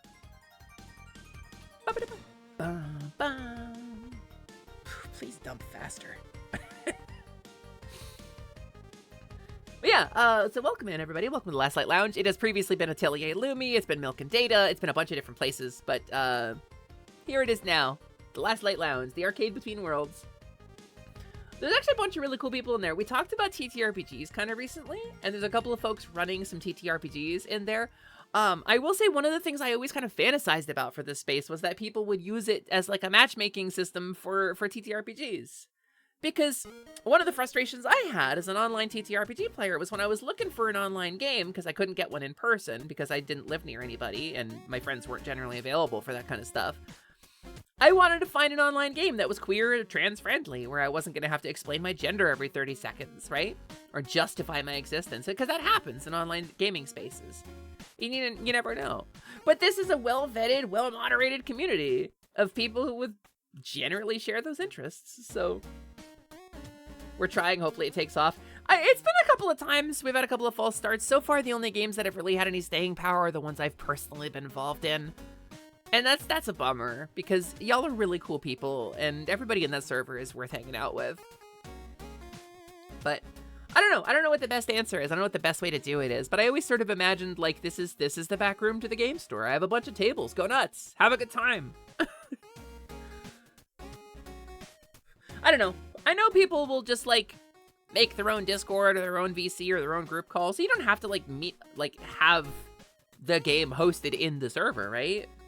But if my server helps you meet people and network with people so that you can hook up elsewhere, I love that. As long as you're not using it like a dating pool, I'm cool. You're so close to getting Cyberpunk off the ground. That's expensive. VTOL stuff is expensive. Because, like, Cyberpunk, it's all VTOL, right? I'm really, really hoping for the best with y'all. I've been trying not to, like, watch in, because the moderators can see those channels, right? I have a couple of private table channels set up. I have Table 1, Table A, Table Alpha, Table Prime. And I can give access to those tables to people if they want some privacy. But yeah, I don't know. Cyberpunk is fun. I played in a game a little while ago. I had fun with my character. Would love to take a crack at Shadowrun with the food fight introductory module. Oh, it's the stuff for Shack! I know the one you're talking about. That's SR5, I believe. And we're technically on SR6 now, right? I haven't played Shadowrun since SR5, and I've only run it. I haven't played in Shadowrun since 2nd edition. That's one of those systems I love, where it's, like, kind of problematic, and you sort of have to cut the moldy bits off, right? There's a little bit of, like, rampant Orientalism in Shadowrun. It's just a thing that is true about it from a writing perspective. But when you have something written by that many people across that large of a scope, it's gonna happen, you know? The one you played was SR4. I felt that was a really good system. I think 5 is easier. I think 4 is crunchier. And I think there's, like, merits to both.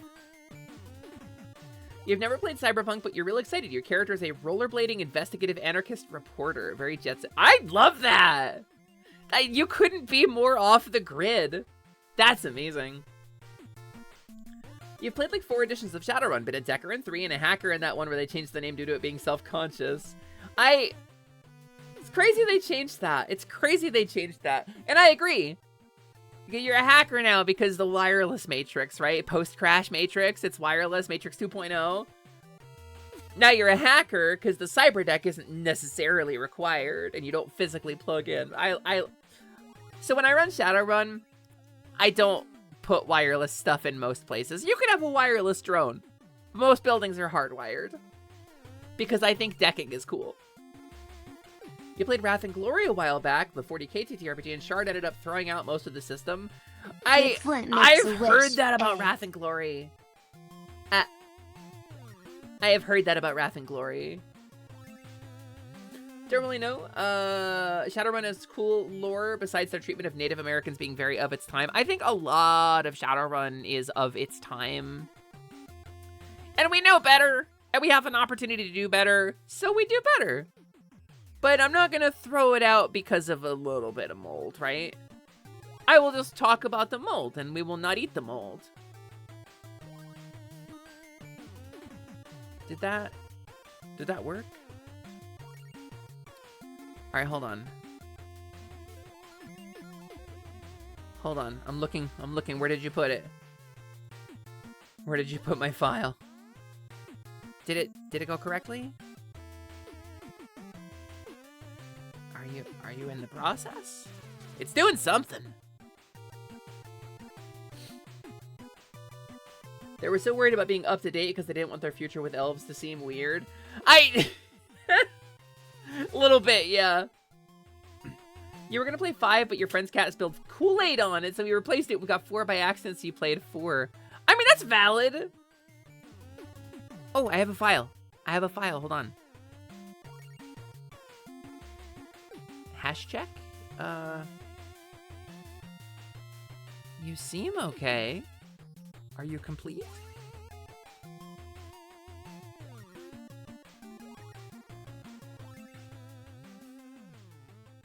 I think it worked.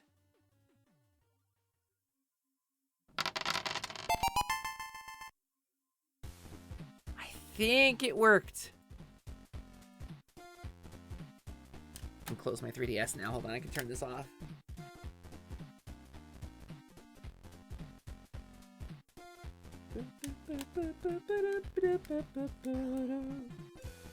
The last Shadowrun game you played in was 3rd edition. Again, the last one I played in was 2nd. I seriously hold that you can make a great tactical shooter RPG like a cross-up of Stalker and a Bethesda RPG set in the California Free State. Yeah, I think that'd be rad as hell. All right, so that's Fortuna music. Let's put that off. All right, hold on. It's a little quiet. It's a little bit quiet.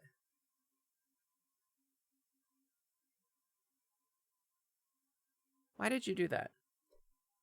Because I forgot to hit the other button first. I have to do it like this.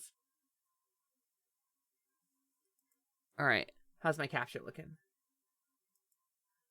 Can I just game capture this, or do I have to window capture it? Oh, I think I have to window capture it. All right, hold on. Configure. Oh, wait, there it goes.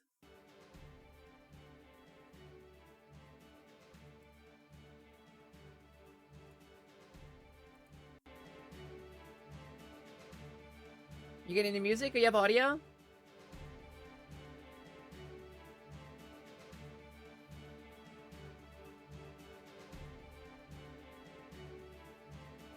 I don't believe this game used the bottom screen for much. I think you can play the entire thing with just the gamepad, so I think I can just do this with my controller. Let's see, we're gonna test it. Bikuta! Yeah, we were talking about TTRPGs. I love talking about TTRPGs. Hi, Bikuta, developer of BikuBot. A famous streaming tool that famously does not use generative AI, and I really appreciate that about it. Wow, check it out. Bikuta Dev, everybody. We were talking about TTRPGs. I was talking about Shadowrun. But as a child of the 90s, I think a lot about things like Shadowrun and World of Darkness, and a lot of my favorite TTRPGs have a lot of kind of problematic content, and you kind of got to eat around the moldy bits a little bit. But I love me some Shadowrun. I love me some Werewolf the Apocalypse. I can't tell you. The biggest thing for touchscreen is Pokemon Me and the bean thing. I can do it with the mouse if I have to, so. Where's my window? Hold on. There is a little window capture thing, too. I swear it's in here somewhere. Actually, where, though? Did I delete a source that I made for this? I think I did. I think I'll just make a new one. Alright, hold on. Window capture. Yeah, I accidentally deleted it. Okay, hold on. Alright, let me grab this. Hold on. Bottom screen. Bottom screen. Does whatever the bottom screen. And let's throw that back in the overlay.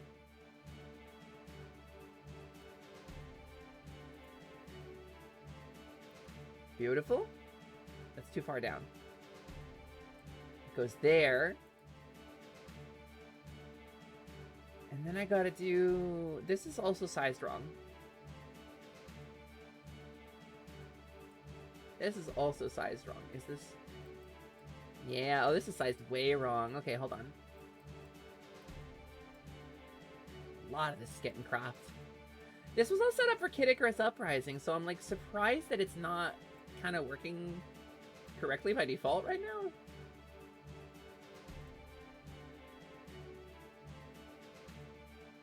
That's more or less centered, right?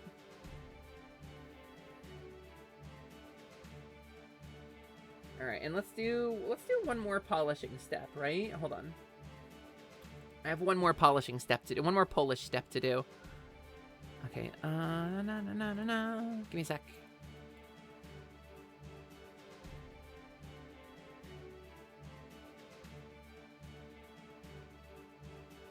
What's the best way to do this? I'll just do this. Here's what we'll do.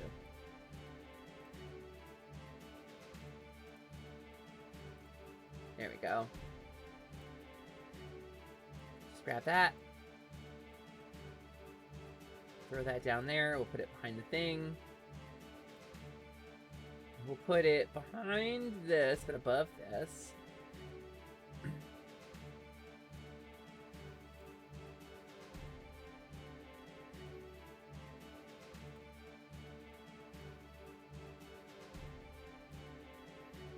Wait, like that. There we go! Look at that! That's kind of shiny, right?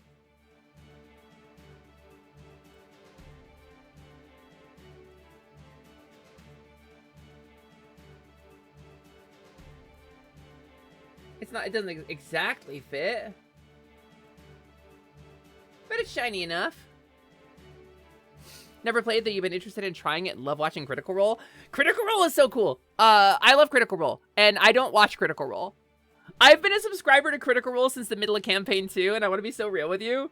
I love Critical Role because of what Critical Role did to gaming as a space.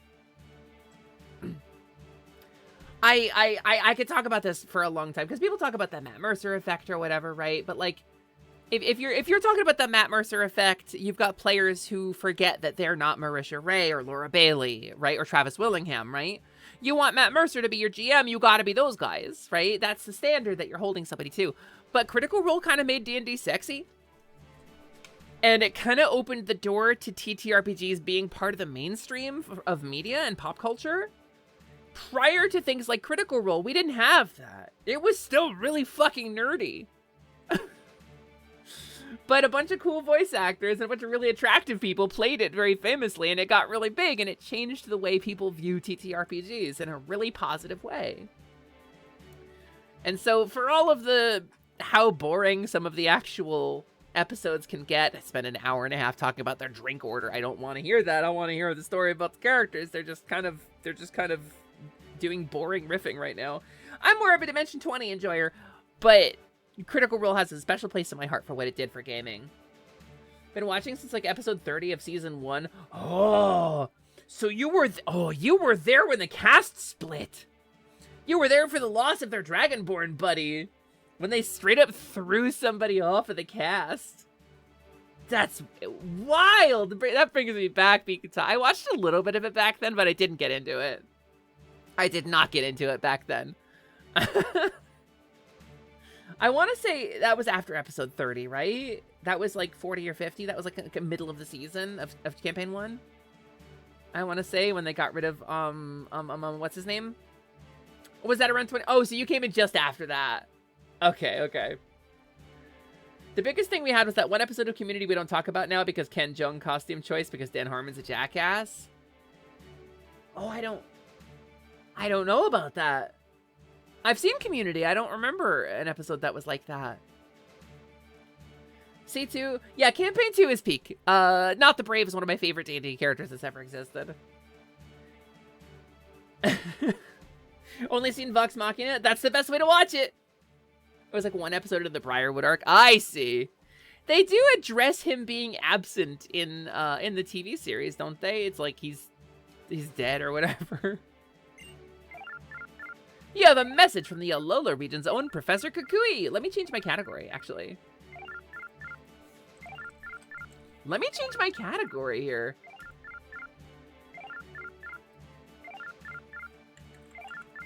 Pokemon Ultra Moon.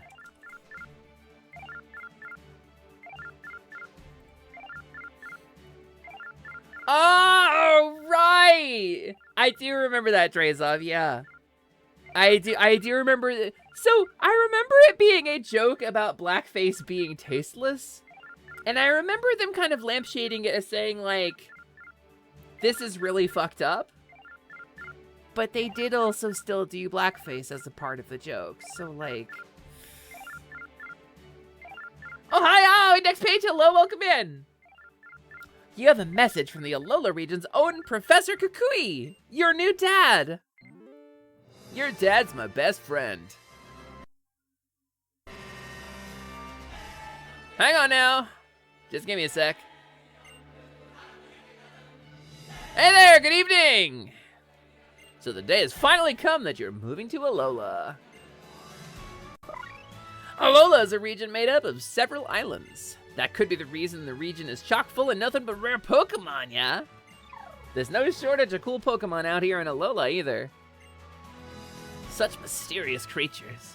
Mysterious wind. There's gonna be a little bit of hitching as it gets used to it, but...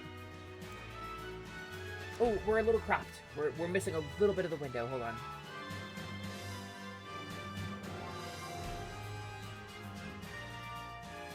It's gonna be a little bit fitted weirdly. That's close enough. You'll find them all over. In the grass, in the caves, in the sea and sky. In the wind and waves. Here in Alola, we love our Pokemon. And we depend on them heaps, too. Some of us even battle with them if we call ourselves Pokemon trainers. Rock Ruff, Cutie Fly, I'll play with you later, so cool your jets. Alright, I gotta ask you some questions about yourself so I can introduce you to everybody. So which photo should I use for your trainer passport? Professor? Only one of these is a photo of me. Did you forget who I was? Did you forget who you were talking to?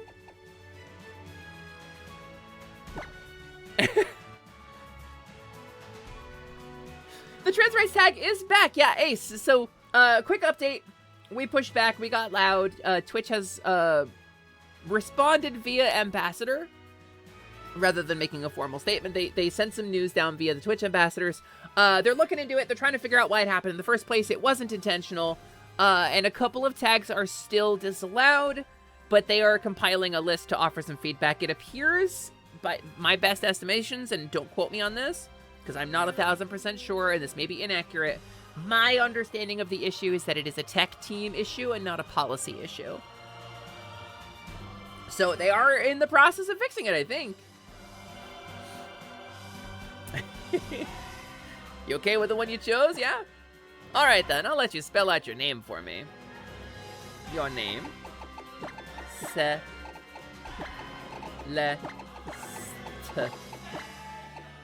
That's me.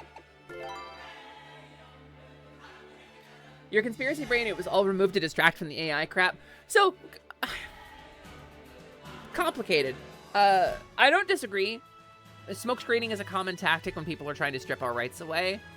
In this case, I don't know if that was it. That is absolutely what they did when they turned us into a sensitive social issue. And I won't split hairs about that. I'm not going to mince words about that. That is exactly what they did. They smoke screened that so that people wouldn't see it. And then we got loud and angry, and then they rolled it back partially. And we are still a sensitive social issue on Twitch, and it still got me a little bit on edge. But in this case, it doesn't appear to have been a policy change on purpose. Probably what happened is they updated the stupid neural net, like machine learning word filter, which, by the way, I like the idea of implementing a neural net-based moderation.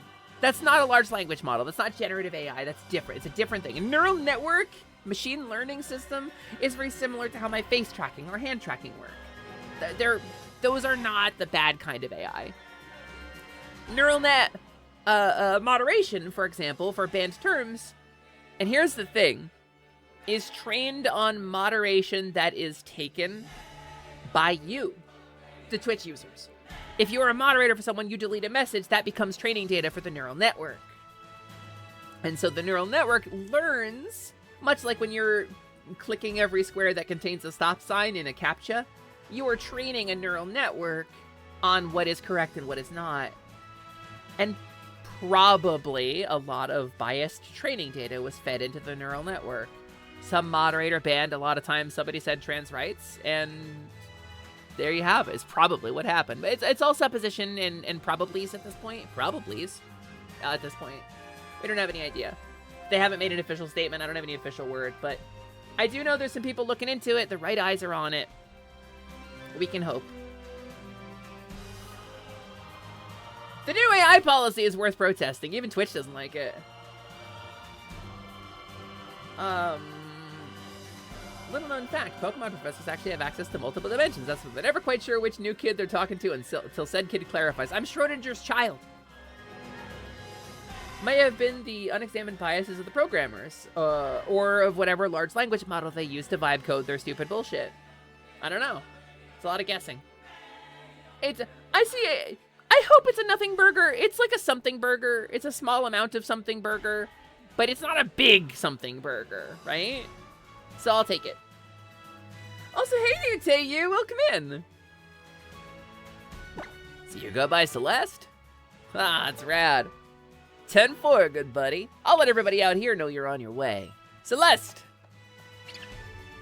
Yeah, that's a name that hits you like a drop kick right to the head. Woo! Can't wait to see you in person then, cousin. Tell your mom I said hi. Your mom's my best friend.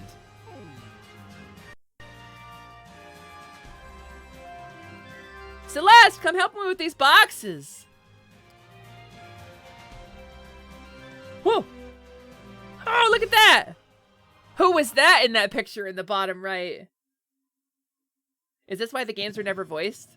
Yeah, because they knew I was going to be here. So this is Ultra Moon, which I haven't ever played before.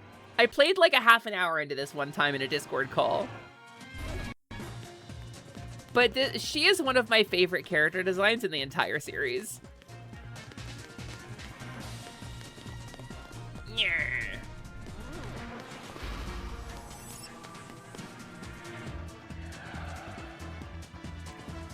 And look how cinematic. The dude with the Guy Fawkes mask.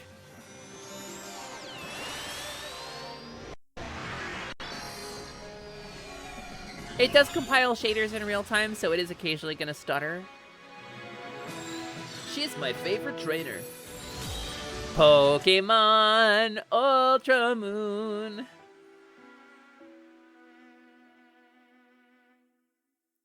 Three months later.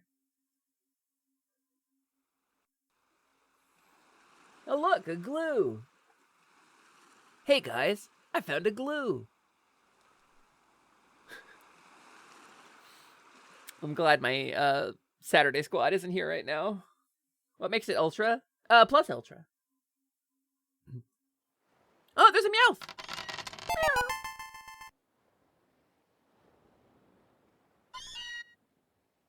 Stop chasing your cat, it's nighttime. Murkrow! Did you see the Murkrow? I saw the Murkrow. I saw the Murkrow flying by.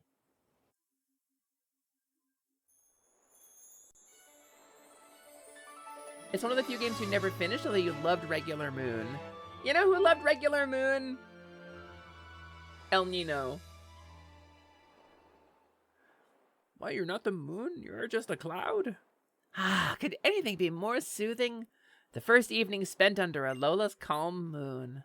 I feel like I could stay out here all night. Wasn't this 3 months later? Have you not been outside for 3 months? But that's enough of that. Time to unpack all this baggage. It all started when I was a little girl. Meowth? Go get Celeste for me, would you? Meowth! Okay, lady. But I don't understand why you can't just call her yourself.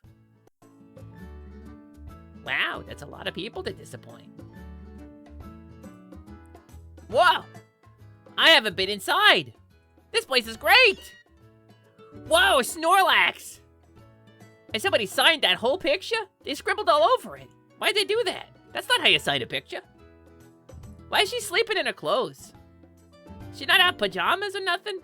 How come you're wearing shorts to bed and sandals? Hey, lady! That seems like a poor idea. You're gonna get lumbago. Oh. Well, I guess that makes you get ready quick. Meowth! Aw, you're so cute when you have opinions, Meowth. It's the new Kotrak your mum bought for you. Even on a tiny globe like this one, Kanto and Alola seem awfully far apart. Are we from Kanto in this one too? Wait, that's definitely Africa, right? That's definitely like an actual globe of Earth, right? That's South America over here. This is just Earth, right? It's the autograph you got from a gym leader in Kanto. They wrote, "Good luck." Who?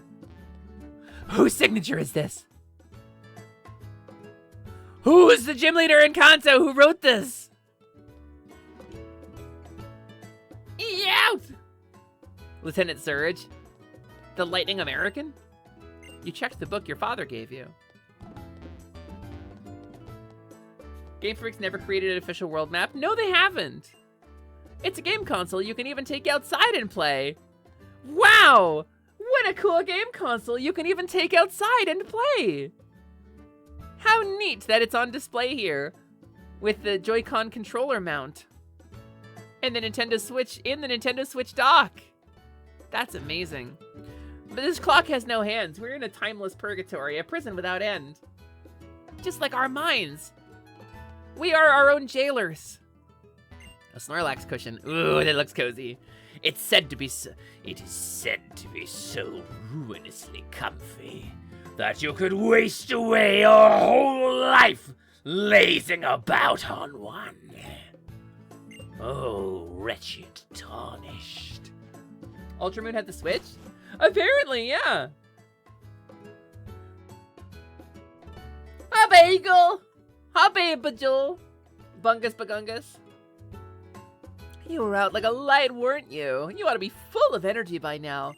And look, it's already night here. It's completely the opposite of Kanto. But then we are so far away here in Alola. So, Celeste, are you excited to meet some Alolan Pokemon? I don't know. Galarian Ponyta is pretty cool. Oh, you. Someday you're gonna learn to have a little wonder in your life. We're living in the Alola region now. These beautiful islands everyone wants to visit through the wind and the waves, which are ostensibly very far west of here. I'm sure the Pokemon living in a place like this must be friendly, right? Well, lady, I don't think you ever met a wild animal before. That sounds dangerous. That's kind of a bad attitude to have. There's a lot of creatures out there that would bite you and give you something like Pokerus, which is deadly to humans. It might not be a bad idea to go out and see for yourself just how friendly Pokemon here are. Right, Celeste? Go and get ready for a bit of exploring. Your bag and hat and things should be hanging from your... Your bag and hat and things should be hanging on your coat stand in your room. And didn't you leave your copy of Adventure Rules on your desk too? Yeah! Adventure Rules! Hi, Dark Red Psycho! It's a nut you can play outside. It's a nut you can play outside! I forgot about that, Jess. You checked your Kotrak. And grabbed your bag and hat. I was wearing those shoes and none of this, Give me, none of this is different. I was wearing this in bed.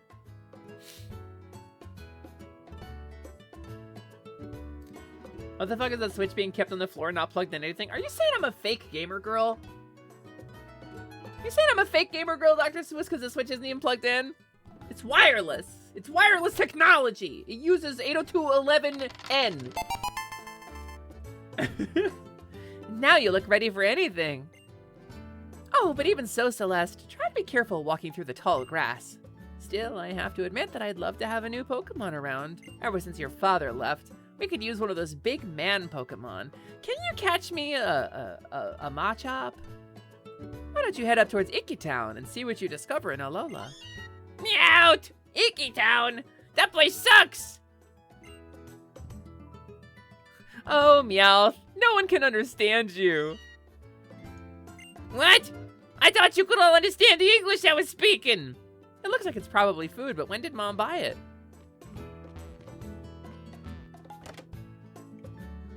Oh, my mom's room.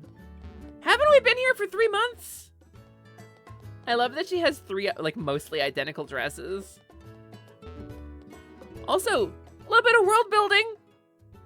That's like a king-size bed with 1 pillow. It's Meowth's bed, but it's hardly been used since Meowth just sleeps in your mom's bed instead. Hi, Mayo! Yeah, we're just getting started. So, this is not technically a first-time playthrough, but I do not remember any of it. And yes, Drazov. A new fridge bought right here in Alola.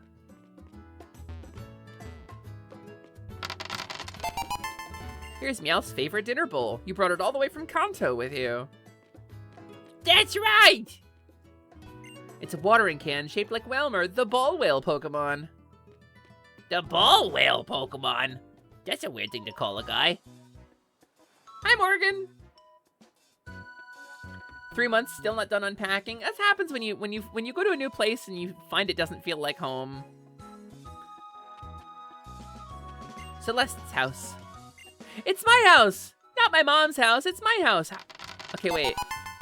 Wait, how do we get the truck out? This isn't a gate that moves. You're gonna squeeze it out through this little space. It's your dad's car. Mom brought it along so she could use it to go out and run errands. But they built the house around it so it can't get out. So silly. It's your mom's beloved surfboard. She brought it all the way from Kanto with her. This is the surfboard she used to catch Missing No. What's this Pokemon on it? Is that Alolan Raichu? On the surfboard from Kanto? So they know about Alolan Raichu in Kanto. Where do you surf in Kanto? Cinnabar! Cinnabar, the Cinnabar Coast! There is a dad, but no pillow on the bed. I think the thing is your dad is off doing a thing, right? And he's like a distant dad. I'm just gonna let it come together naturally, Mayo. Watch it, cuz it's dangerous to get too close to a Pokemon while it's using one of its moves. I'm using Scary Face. It glitches out from time to time. Your mom left 98 more identical surfboards back in Kanto. Your mom's favorite Pokemon.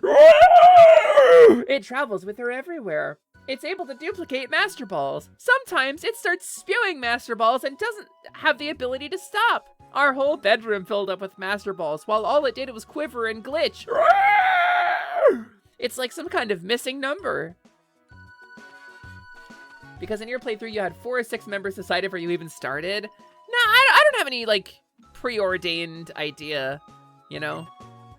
No entry. This area is under construction. Is this like a highway? That's gonna go right in front of my house? To where exactly? To the water? It's like 9 feet tall, weighs 50 pounds, and is bird type. Silly perfectly recreating the sound I make when I find a cool game for her to play for platform Purgatory. I I wish I had like a soundboard with the missing no call. Basically what it boiled down to was you want to use Del Mice and went from there. I don't remember what that Pokemon is. You can go with me if you dash with B. What do you think of my song? Yes, this song is excellent. You can go with me if you dash with B. You can dash with me. Yay, yay! The power of science is amazing. You can enjoy a festival with people from around the world without taking a step. Every day is a festival when you can do that. Wow. Science sure is amazing. I wonder if it can bring my grandma back. Well, I'll leave him to his thoughts.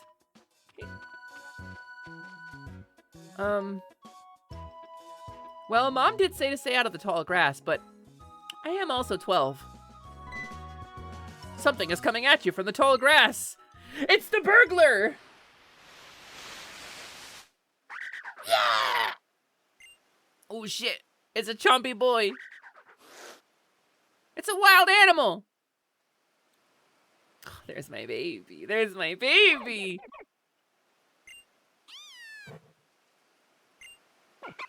I love you, Poplio. Yeah. I love that weird little baby. I love that weird little baby.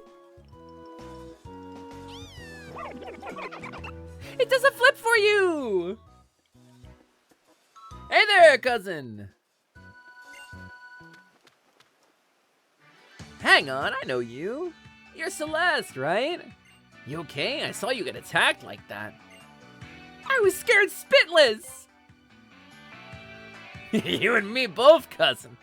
You wouldn't be the first kid to get eaten by an animal on this island.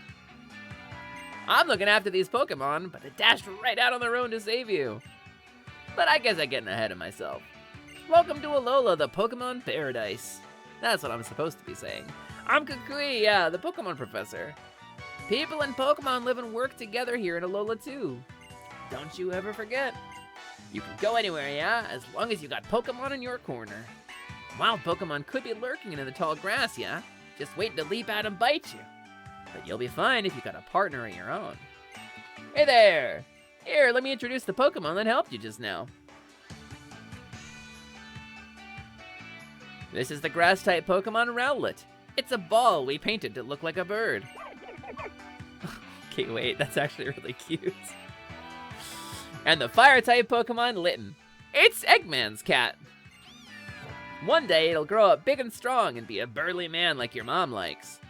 And the water-type Pokemon Poplio. What? It's kind of weird. We think it might be gay. You see, the fact of the matter is, one of these Pokemon will become your first partner. Woo! Maybe that's why they wanted to save you. Go on and choose the one you'd like to keep as your partner, cousin. Bum, ba ba ba ba. Why don't you go ahead and choose the one you want to keep as your partner?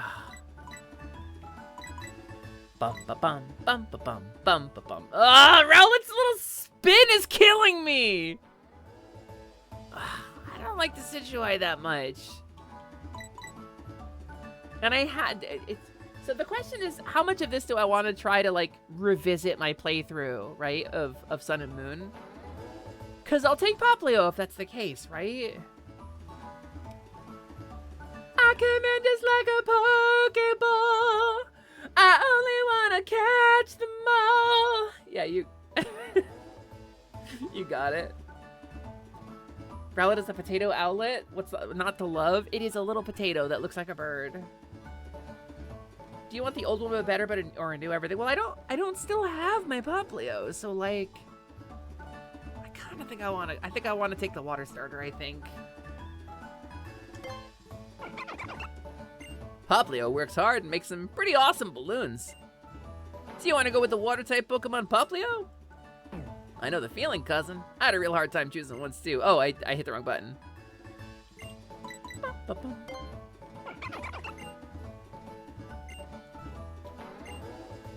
No, sis, I think if I get a female one, which is a low percentage, she's Wave Race 64. If not, I think Hydro Thunder. Hydro Thunder. Those are the gendered forms of aquatic racing games, by the way. It's you're either Hydro Thunder or Wave Race 64 or somewhere in between. I'd love to give Poplio a nickname. Oh, it's a boy. It's Hydro Thunder.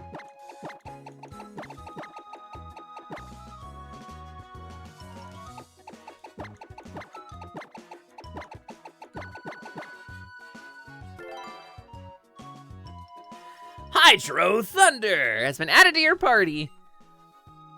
You're the kind of Pokemon player to avoid using Pokemon you've used before because you like trying out new ones. Are you like that at all? No, not even remotely. I mean, to some extent, yes. Right? But I develop an emotional attachment to them. Now that you can have Pokemon battles, you're what we call a Pokemon trainer. I mean, well,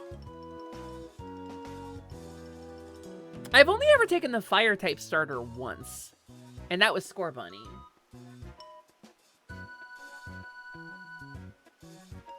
IRC Poplio line is very trans because the implication of the gender ratios. I think it's like 1 in 5 are female, I think.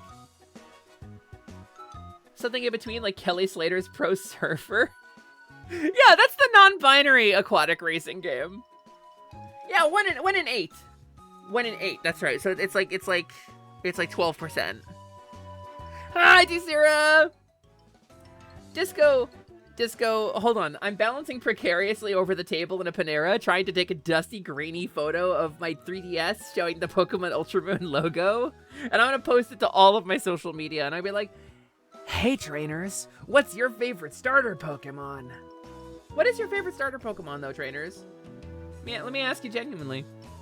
Here's a Pokeball. I'm already kind of regretting. Do I want Poplio? It's Hydro Thunder. I'm sticking with it. I'm going with it. I'm making a decision. Here's a Pokeball for Poplio too. It should feel nice and cozy in there. All right, then let's get going up to Iki Town, Celeste. Woo! Time to meet the Island Kahuna. But why? Truth is, that partner Poplio of yours is a gift from the Kahuna, not me. I took credit, but I kind of feel like an asshole, so I'm backpedaling. So let's go show it off and say a proper thank you, cousin. It may not be the only gift you get. In case you hadn't heard, the Kahunas are all crazy strong Pokemon trainers. Be careful about getting into a battle with one. They might kill you. It's island culture. Snivy, round grass owl. Yeah, duh, comrade. I also like round grass owl. It is good Pokemon. It is strong for the people. I remember it's because it evolves into an incredibly traditionally feminine design. It does, yeah. It's the femboy seal Pokemon. When you say favorite starter, do you mean just the first stage, or do all stages count?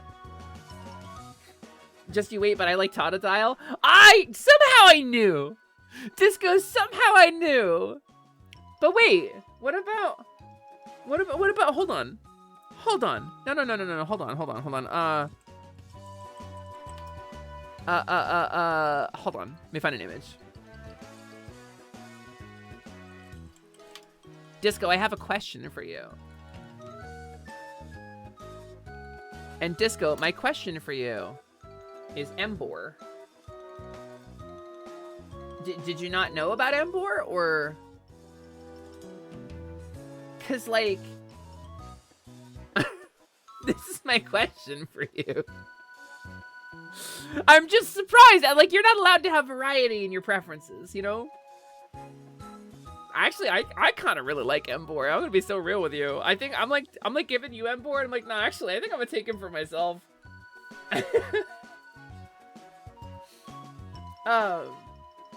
Can't believe they made a starter in a lab just for you 5 gens in. Snivy, yeah. Torterra and Primarina are both in your exclusive all-time favorites. I fucking love Primarina. Do we restart to get a female Primarina? Do we? Totodile's a Pokemon partner. Emboar is a Pokemon partner. Yeah. What's the? Hold Hold on. Wait. Save image.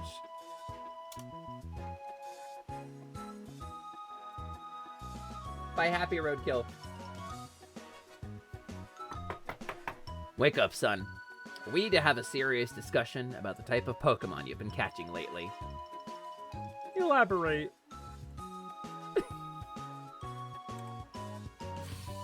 I just... I don't know, gamers. I kind of want a girl Primarina. I've never really done this before.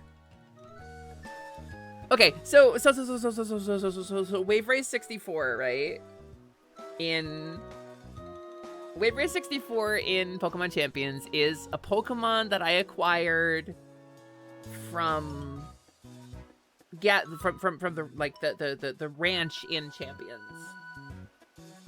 And while it is a legitimate Pokemon that I got from through a legitimate source, I kind of want to take her on a journey because I got her because I remembered really liking Primarina, and she was a female Primarina, like my original one.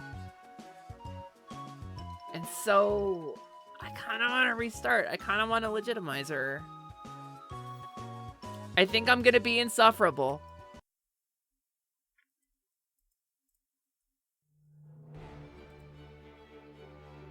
Hold on. Here's what we're gonna do.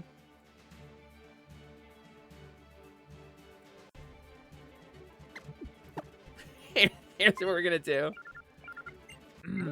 Actually, is there a button for this?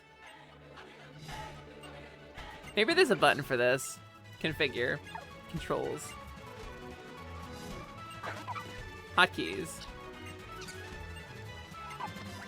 Alright, increase speed limit is plus, decrease speed limit is minus. So wait, can I... Oh, I totally can! You can tune the speed live on this thing!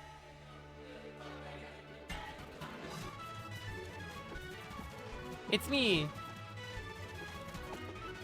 Whoops. Oh, that makes it difficult. Oh, that does make it hard.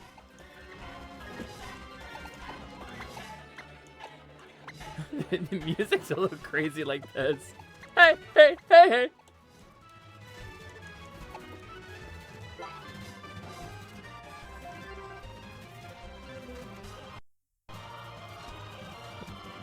Alright, we're gonna be a pain in the ass about this. I'm not gonna normally do this.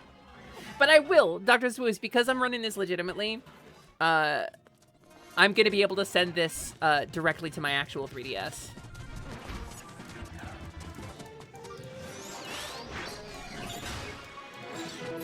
And I think there's something to be said for people who, like, catch, illegitimate Pokemon and use mods and stuff, and I'm not gonna do that. I want my Pokemon to be legitimate, but this is the only way, really, for me to re-experience this. Kind of like we did with Pokemon Blue, you know? Meowth. Yeah, the C is for cave scumming. Oh my goodness! Did you go back in time? Wait a minute. You're the one we've been getting reports about, isn't it? Aren't you? Reports of timelines stopping and starting. And then, one day without any warning, it all just ends. It's you, isn't it?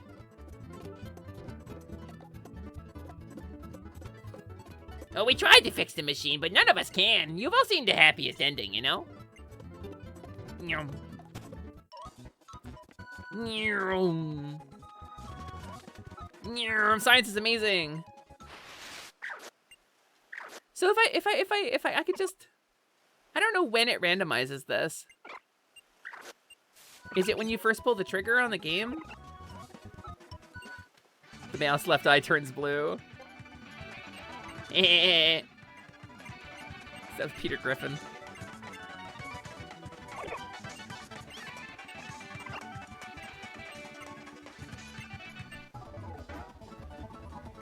Poplio. Yes. Let's see if we can find her. She's somewhere in here. That's a male Poplio. Achoo! Oh my goodness. Crazy. Twerps like you should be burning in hell, that's right! Pretty sure you can save right before this dialogue is triggered. Okay. So it is possible to get a shiny starter, yeah. I think there's only like 1 or 2 games where you can't get a shiny starter. But again, it's like 1 in thousands. Right? It's 1 in full shiny odds is what, 1 in 8,000 something? Oh, are they shiny locked in this one? I think I was close. 1 in 8,192. You spent so long going for shiny Incineroar. Oh, but is it shiny locked and you couldn't and you spent so long trying? Okay, I'll make sure to take the same answers though. Nyum. Can I just leave? Oh, boo. Alright. Okay, so you can get it eventually. I'm not gonna, but...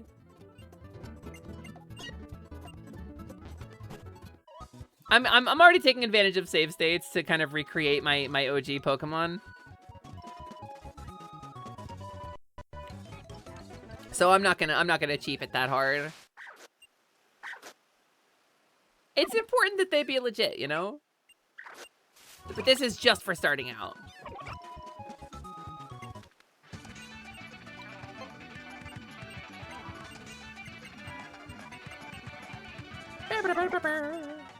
It's a Pokemon version of Groundhog Day. I mean, we could just sit here and do it at full speed. Yes. But I kind of want to get us into the game, right? Nope.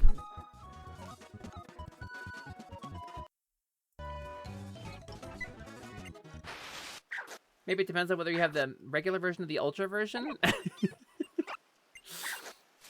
Maybe, yeah. Yeah, that's actually, maybe they're shiny locked in one but not the other.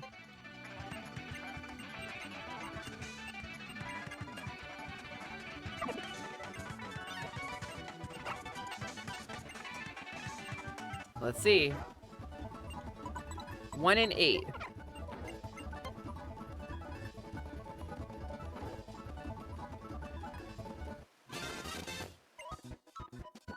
There she is! That didn't take that long. She was looking for me. I think she was looking for me.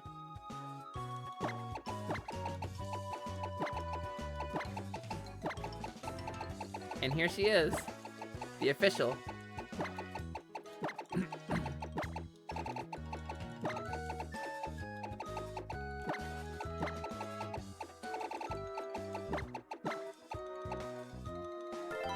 I think that it only took 3 tries. I think that says that we were on the right path here. Let's just make sure. So you went with Poplio. Woo, what a fine looking team you two are. Now that you can have Pokemon battles, you're what we call a Pokemon trainer. Here's a Pokeball for Poplio too. Did you feel nice and cozy in there? All right, let's get going up to Iki Town, Celeste. Woo! Time to meet the Island Kahuna, but why? Truth is, that partner Poplio of yours is a gift from the Kahuna, not me. So let's go show it off and say a proper thank you, cousin. It may not be the only gift you get. Etc., etc., etc. Hi, Emmy, welcome in. It's Pokemon! Iki Town's right up here. I'm gonna dump out my Poplio and catch something in the tall grass with that Pokeball. Get Poplio there in that Pokeball I gave you. I love going in ball!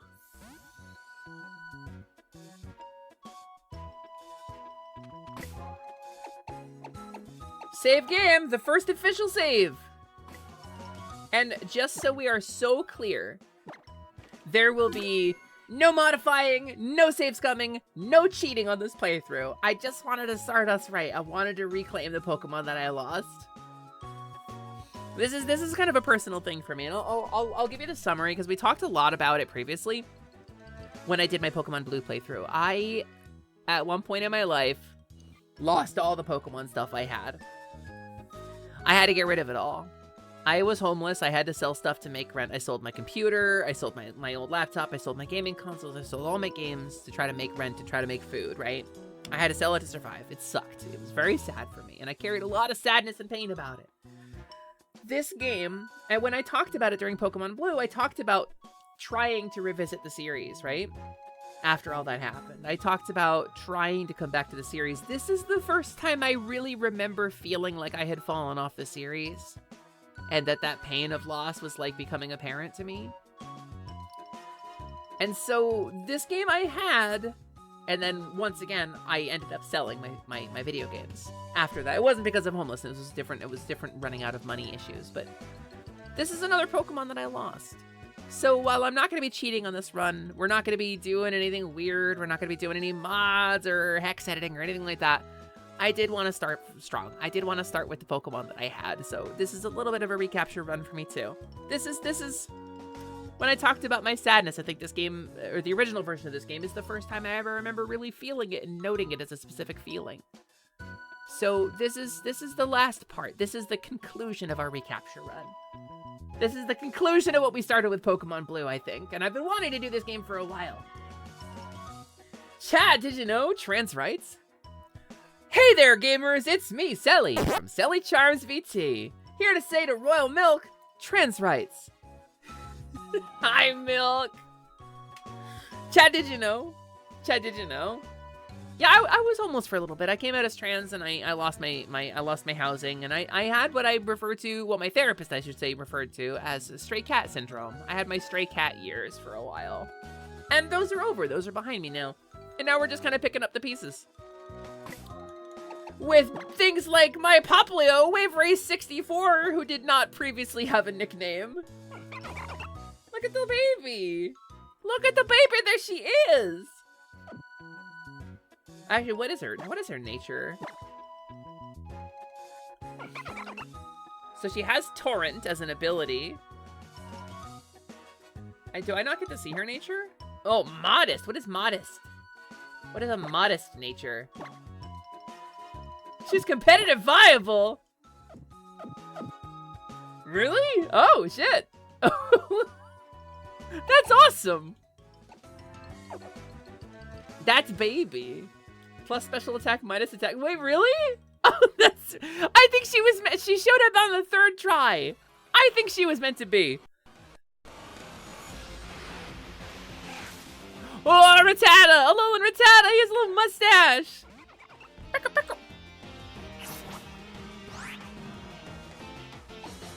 Fight! But see, look! The screen flashed, there was a musical sting, there's crazy camera angles, there's spectacle to this. And Scarvi doesn't do this. Scarvi has nothing of the sort. La la la.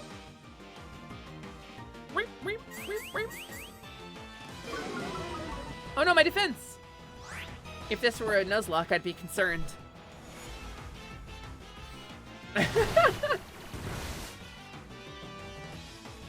I don't think I have any Pokeballs to capture Pokemon with right now, right? What? The tackle actually really hurt! Hold on. Why did that hurt so bad?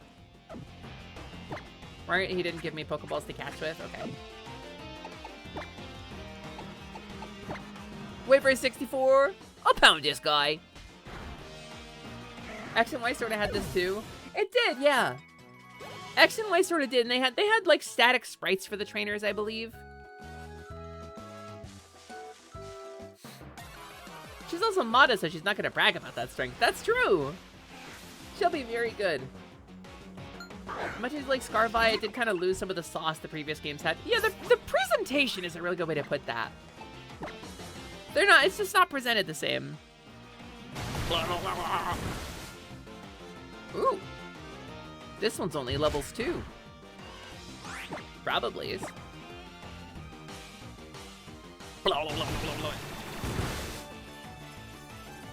Butter rat. No, that's just regular rat. That's not butter rat. Can I go rest? Hold on. Can I talk to you? Get Poplio in the Pokeball I gave you. There you are in the unending purgatory. The Howoli outskirts. Can I go sleep in my bed and heal my Pokemon? Mom, I got a Pokemon! It's a water dog, look! Have you been having a good time? You look a bit tired, but happy. Me when I'm streaming. Take a little break before you head out there again, sweetie. It's Punk Rat. Wait, is Quinn here? Hold on. And people are talking about Butter Rat. Is Quinn actually in here? Did I miss her? I want to see any messages from... I think Quinn is live. She's doing a partner push, by the way. Can we do a shout out for Punk's Week, please? Quinn, I love you. Quinn, I love you. Quinn, you're so pretty and amazing and charming and funny. Can we do a shout out for Punk's Week, please? She's doing a partner push. And while I love when you come and watch me on my stream on twitch.tv, you should also go and watch Quinn on her stream on twitch.tv as well. Alolan Rattata is funny because it's just, what if Rattata was more weak to fighting? Yeah, I never really vibed with most of the fighting types. Since they're shutting down Pokemon Bank down, you gotta spend the next couple of months dumping all your Pokemon from Ultra Sun, Ultra Moon backwards into Pokemon... Are they shutting down Pokemon Bank? Wow, so this is actually gonna be like my final chance to get these Pokemon in. When are they closing it? Wait, that's actually awesome that we started this. They're shutting it down in February. So I'll have to go into Bank and from Bank into Home once this playthrough is done. Okay, so we got to do this before February. That's good to know. Thank you. I actually wasn't sure about that. I got to do some hydrate. I'm running out of juice. A lot of time, but there's still a lot of Pokemon to rescue. You got to rescue. You got to get them up into Home. Like... There's ways to do it with things like PK Hex and stuff. Like, so, like Noelle and Cookie were doing a Pokemon, they were doing like a Soul Lock. And Noelle lost power and her save was erased. And I went in PK Hex and I recreated those Pokemon. I recreated that save, right? So that they could continue playing. And I feel like with Pokemon, there's a thing, right? Where Nintendo uses, or Game Freak, I guess, uses this this like crazy level encryption and sanity checks and validity checks on Pokemon. It's actually really hard to fake a Pokemon because the experience of meeting that Pokemon and catching it is in a lot of ways like a little bit, it's got to be authentic, right? And the authenticity of your Pokemon is something that actually matters. And it's something that makes it feel as good and as valuable as it does, is that there's a sort of enforced authenticity to it. It's hard to fake a Pokemon. It's not impossible, but it's complicated to do. And so, like, shutting down Pokemon Bank, like, you could go in and you could, like, magic up those Pokemon and send them via, like, a modded Switch or whatever, right? You could do that, in theory, but they wouldn't be legit. They wouldn't be the Pokemon you actually, like, had your journey with. And I feel like there's something magic to that. I don't know, maybe that's me being sentimental, but I feel like there's some magic of that. You saw a video of someone who trained his Litten into a whole Incineroar to see if it would show up evolved in the upcoming cutscenes. It did. Really? So, if on level 3s, like 2 XP at a time? That's wild. You gotta see if it could rescue mons from Coliseum. What would the pathway be from Coliseum to Home? What's the steps you have to take for that? Blah. There was some controversy about people hacking in Pokemon at the Japanese national finals a few years ago because it turns out most of the pros are using magic Pokemon. Honestly, it's true. And a lot of people do. But I'm not a pro. I'm not here to play Pokemon competitively. I'm here to have fun and enjoy the story with my cool Pokemon companions, you know? I'm here to no, I wish oh crap! Oh, Bunnery. I wish I had Pokeballs. Oh, it's a boy Bunnery. In a way, I guess I'm a little bit like a Disney adult. I've really, really fallen back in love with this series. In a way, it makes me a little bit like a Disney adult, talking about the magic of it and and how special it is, right? But it really is a special experience. Video games have always been that for me, but Pokemon really, like, adds a level to that. Oh, a boy Neary. A boy Neary. The argument was the game isn't about who gets a 1% chance to get the perfect legendary, it's who is the better player in battle. I agree with that argument. But part of the joy of it is the solidity, the reality of it. It's not just who is a better player in battle, I think. And I think that's a bad faith argument, because I think the joy of this is going on the journey, right? And if you capture and breed, like, there's mechanics like breeding for a reason. There's things like EV training for a reason. That's part of the challenge of being a good Pokemon trainer. It's not just choosing the best moves.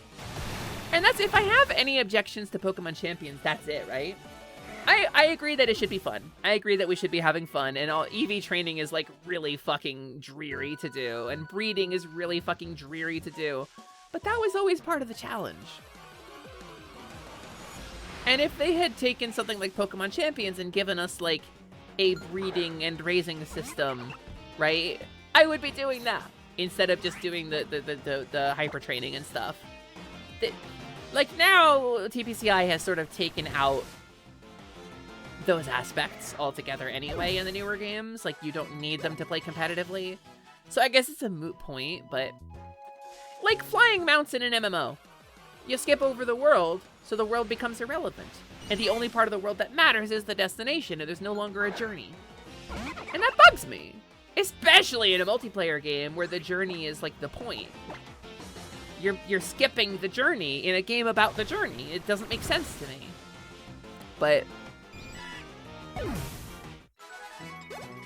don't you want to be the very best? Like no one ever was.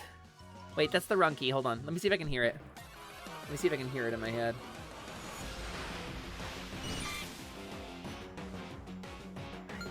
It's in there. Hold on, I took my headset off for a second. No one ever was. To catch them is my real test. To train them is my cause. I will travel across the land, searching far and wide. Teach Pokemon to understand the power that's inside. Pokemon, gotta catch 'em all. I know it's my destiny. I think I'm actually in the wrong key still. I think I'm too low. Oh, you're my best friend in a world we must defend. Jason Page, baby. I do want to be the very best like no one ever was, but I want to do it in a way that is fun. You think Coliseum to home is like the longest possible transfer path? Coliseum to RSE to Pal Park to DPP to trans. Holy shit! You gotta catch him in Pal Park? To DPP to transfer lab to. Wow. That is. I was gonna say. That's gonna take a long fucking time to move all those Pokemon. No wonder you're hesitant. You love that Champions just lets you train a Pokemon for a fight. Your enjoyment of the story part and battle part are totally exclusive one another. Yeah, no, I mean, like, I agree. Like, you're not wrong to feel that way. But the journey is important to me. You have a friend who is like, they should remove the IVs and EVs, blah, blah, blah. You told him that Pokemon Champions is just the game he wanted, and he still won't play it. They removed the EVs and IVs. You can set up whatever you want. I like a little bit of I like a little bit of theory crafting and stat building, right? I feel like if instead of removing them, if they just made them more transparent and like accessible from the beginning of the game, right? It would have been less obtuse anyway. If you could look in and had like a stat spread and you could see where the Pokemon's points were spent on its stats and look at it, oh, I've earned +6 attack by running through this cave and beating up all of these physical attacker types. You would go, oh, okay. So I can kind of spend my Pokemon stats points by using their stats. Well, that's kind of neat, huh?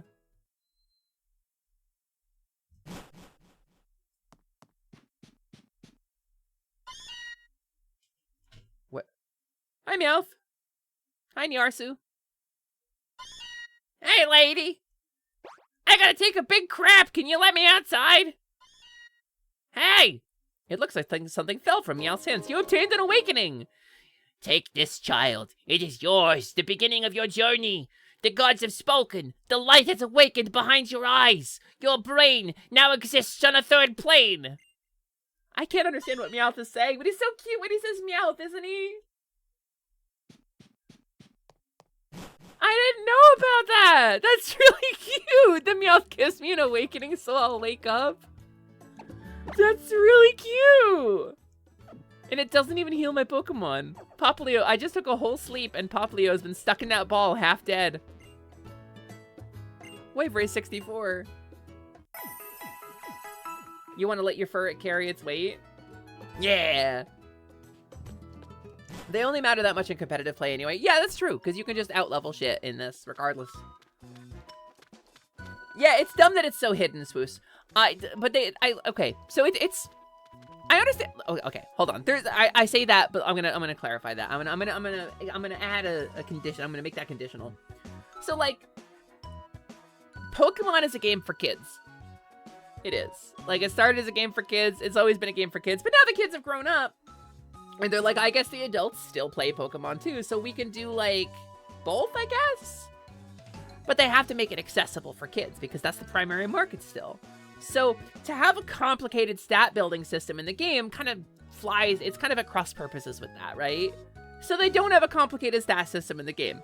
You have Pokemon, some of them have a number that says attack, and that number go up sometime, and you go, wow, I punch really hard! And, like, that's Pokemon. But now I'm the adult, and now I see, oh, there is a complicated stat system, and they hid it from the children to keep the game simple and accessible, but there is actually more depth to this game. Like, I get why they did it. I just kind of wish it was not fully obfuscated from you. Like, hide it in a menu somewhere, but it shouldn't be fully obfuscated, right? Because that would give us the control. That would give us the ability to... I don't know. I mean, I'm just talking shit. I don't know what I'm talking about. You beat the Pearl Elite Four with 3 different teams, and one of them was championed by a Mothim. Took some EV training and a choice scarf, but actually did so well. That's amazing! Disarming Voice is listed as super effective, but that's... Oh, it does emotional damage? Ah! Holy shit! Right, you're dark type! That's funny! Emotional damage! Emotional damage! I can't... doing that accent is not okay for a white girl to do, but that's the way the meme sounds, so... He's very funny. He's very funny, and that's what I'll say. Disarming Voice! Wah!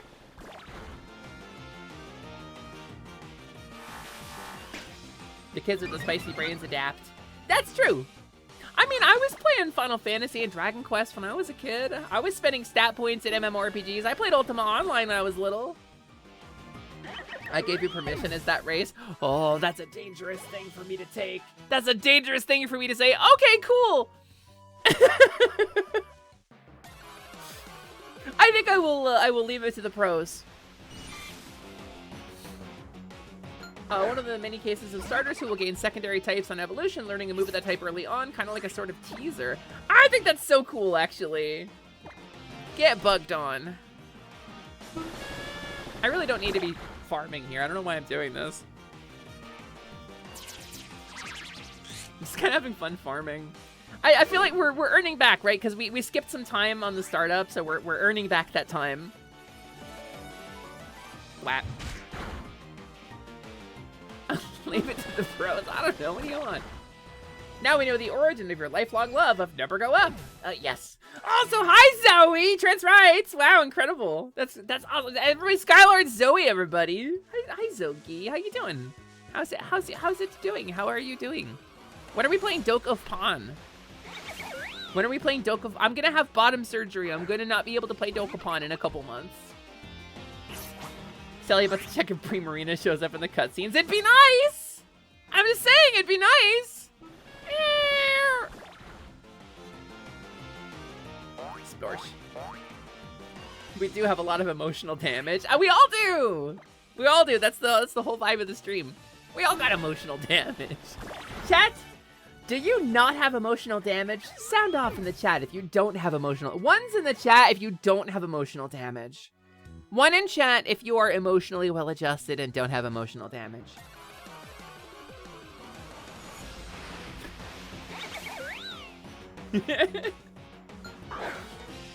Like the kid with the D in social studies but can tell his gold in League of Legends, right? That's all of us. Emotional 6-7. You think the ones with emotional damage should be the ones screaming? Okay. Chat! If you have emotional damage, give me a 1 in chat. Here's your chance. Be seen. Emotional damage. 1-1.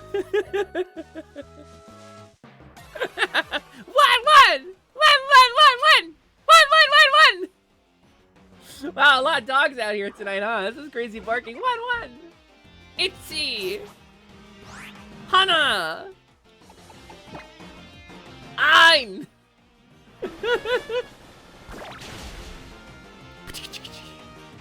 Oh shit. Uno, Uno, you won?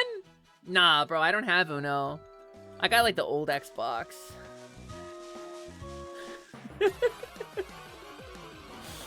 I like how the full chat window is now just 1. That's... Dance, puppets, dance! Like when I made you all say trans rights. You have Uno. No, no, I don't. I swear. I have like the first Xbox from like when they first came out.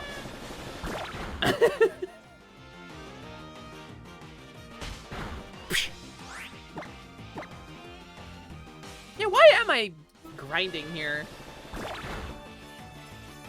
Gamers, that stream last night was a lot of fun. Thanks for being here for it. Alright, let's move forward. You win a Pokemon battle when the other Pokemon is all out of energy. When it's 0, in other words. Thanks. Did your dad tell you that?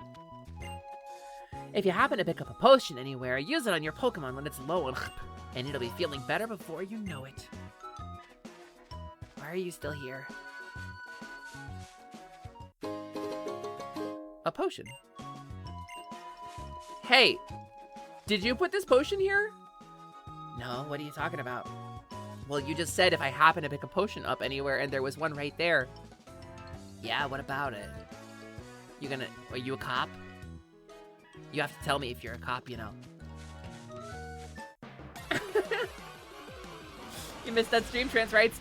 I don't know, maybe we'll do one of them again the next time Twitch does some fucking monstrous shit.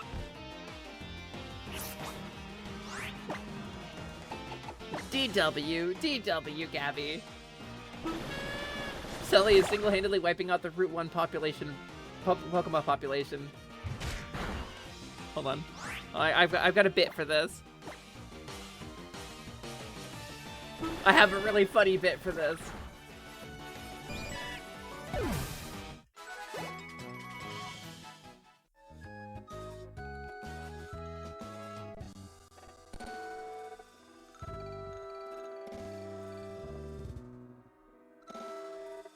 But nobody can.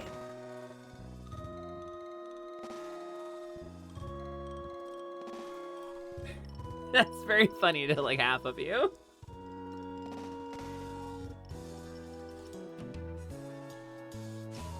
Oh boy, I love a funny bit. Yay, a funny bit. Thanks, Jay. Thanks, Jay. Wow, Sally, your chair is so cool. Thanks, Magna. Isn't it awesome? I'm not even in it right now. I'm not even sitting in it right now. I'm just vulnerable to attacks from all sides. Ah! Eat shit, Froggit. I mean, Rattata.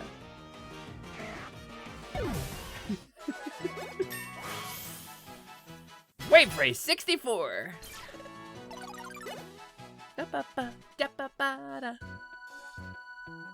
Alright. I guess we go that way, but what's over here, though? Ooh, barrier. You can't stop me because I can't read! I like that we're a respectful little child. We can win this, just a little bit more. Mouth, you scratch.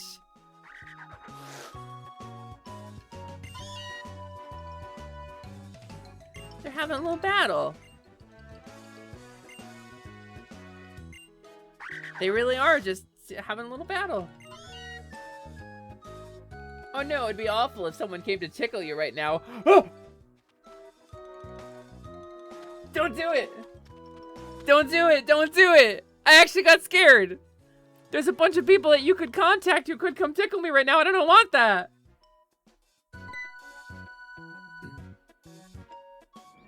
Hey, hey! Which Pokemon are you gonna choose as your partner? Have you decided? I literally... How literally I'm walking around with the Poplio. Oh yeah, I'm How. I couldn't wait for us to pick our partners together, so I came to find you myself. What the fuck is that? Whoa, the little blue dog. It's wet. Hey, wait, you already picked your Pokemon. Sorry about that, How. We had a little accident on the way here, so I ended up letting Celeste choose her partner first without you. That's cool. I love sloppy seconds. It was just fate for you guys to meet. I think it was. I think I might genuinely have been. Hold on, why do I have so many DMs? Don't threaten to tickle me and then give me 30 DMs. Hold on.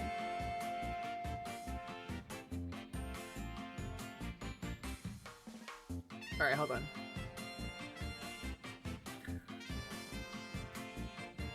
Okay. Yeah, wonderful, wonderful, good DMs, good DMs.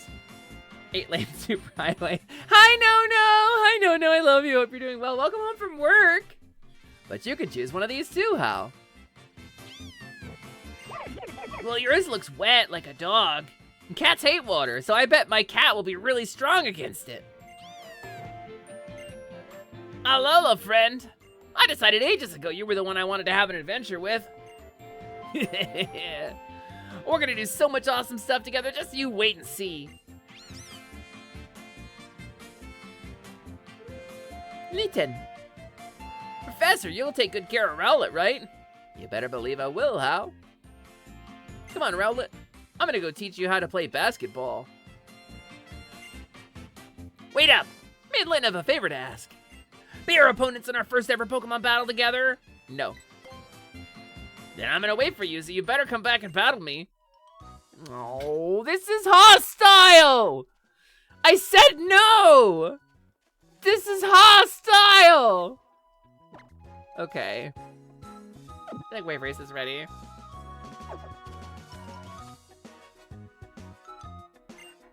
Yeah, what if your rival got first pick of the Pokemon, right? Oh, thanks for healing Poplio. All right, I'm seriously gonna enjoy this. How can he do this?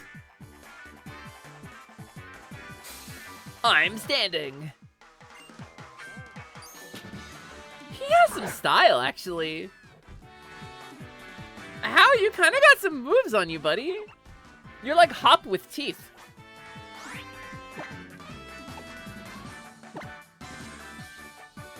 Bleh.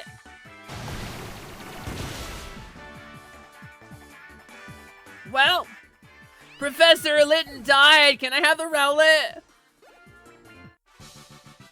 Our first defeat. Sorry, Litten. Yeah, Ultra Sun, Ultra Moon, Dorbu. It's my first time. I've never played Ultra Sun, Ultra Moon. I played, I want to say Sun back in the day, but I don't remember any of the Dorbu. So we're going back through. Hop could never be him. Oh, spicy. Dude, that's spicy. I like Hop, but How's got more teeth. Wow, that was awesome, Celeste. You and Poplio were both so cool.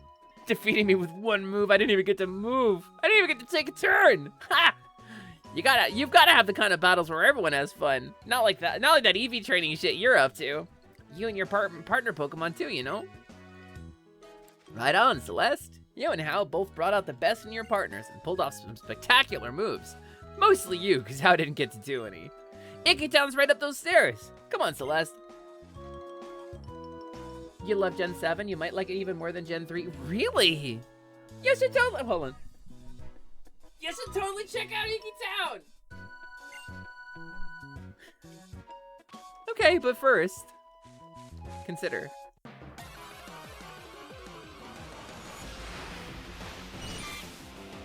A Caterpie. They reused all of How's animations for Hop. Wait, are you? That can't be right. That can't be true. There's no way. These models have to be so much less complicated than the ones on the Switch. Let it be known that How is your homeboy and you will throw things at anyone who slanders him. I love him. I think How's great. I mean, I don't remember him, but a Caterpie. A Caterpie. It's a Caterpie. It's a Caterpie. Caterpie, yeah. Hello, my name is Nelson. I'm looking for the broom closet. I need some Drano. I have an adult problem. It's taxes. I have an adult problem. It's taxes. I have an adult problem. It's disease. Poplio! If you nickname a Pokemon, can it only say its nickname, or does it still only say its species?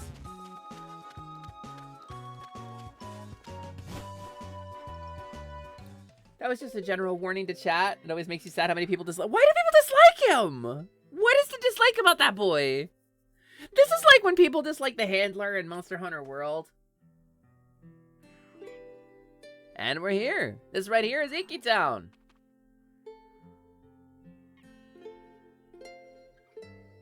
This town is where folks come to worship the Pokemon that watches over Melee Melee Island. Tapu Koko keeps us all safe and happy, see? Looks like the Kahuna is nowhere to be found, though. I guess there must be some trouble somewhere on the island that needs fixing, yeah? Yeah, the Kahuna wandered off without a word to anybody, singing a little ditty or something. I'm gonna go stop by home for a sec. I gotta show my mom Litten. My mom, Litten. Hey, I've got an idea for you, Celeste. If you head through the village and up the hill, you can visit the ruins that belong to Tapu Koko. That's our island's guardian deity, yeah? Why don't you go and introduce yourself? If you're real lucky, maybe you'll actually get a glimpse of the guardian deity yourself. I'll stick around here and wait to see if the Kahuna comes back. The Island's guardian deity. Why don't you have a Pokemon Center in this town? What do you do if Pokemon get sick? They reused his animations? Really? So how is like Proto Hop? Hop is just less cool how, and I wasn't joking. That's wild.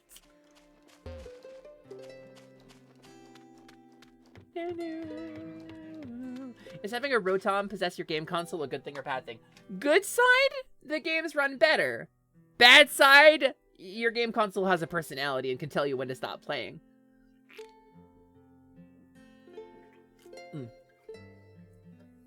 Excuse me. I got the burples.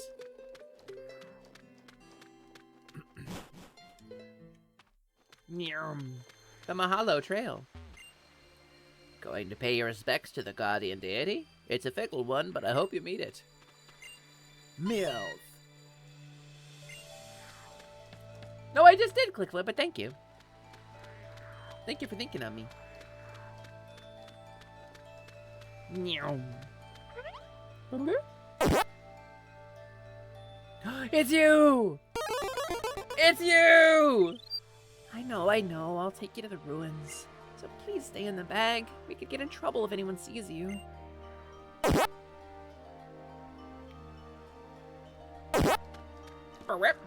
Tara, thanks for engaging parasocially. Excuse me.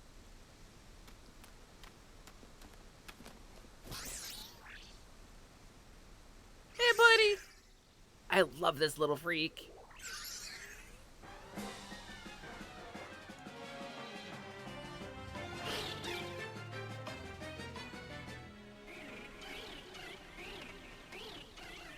Wait, these are Kanto Pokemon. I know how to beat them.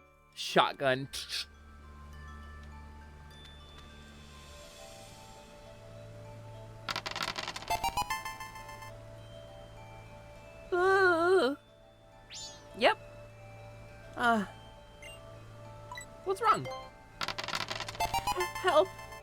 Safe, Nebby! Nebby doesn't seem to... Oh, there's a bad face. Those Spearow are attacking it. But I'm not a trainer. I can't... Please save Nebby! I'll heal your Pokemon for you, so...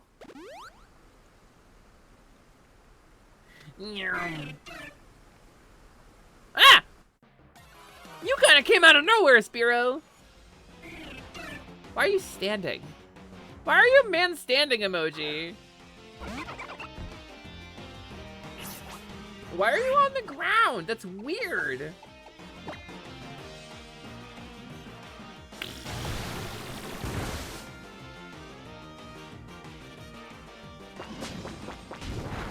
Holy shit, you obliterated that bird!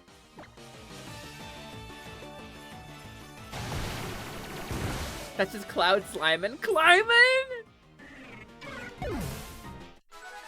Yeah, I think this is my favorite form of this whole line, actually, like including the legendaries. You managed to chase off one of the Spearow, but oh, there's still more! Please help Nebby if you can! But be careful, it looks like that attack may have damaged the plank bridge, too. Plank bridge! Who cares? Come on, we gotta get to Nebby!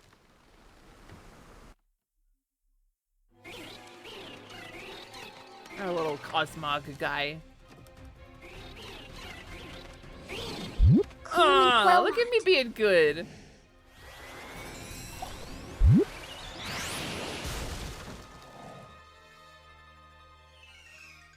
It's John Nebula!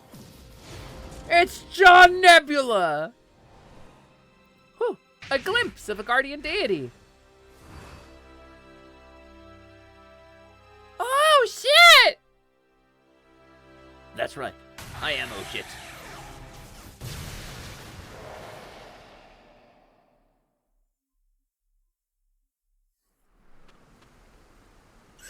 Phew. Oh, thank goodness. You tried using your power again, didn't you? Oh, Nebby. You know what happened last time you used it? You couldn't move for ages after that. I don't want to see you like that again. No, I shouldn't say that. I'm sorry, Nebby. I know you were trying to save me that time, and I couldn't even help you in return. Looks over at me, like between every line, like, are you getting this? Also, hi, Aerie! Welcome in! What is that?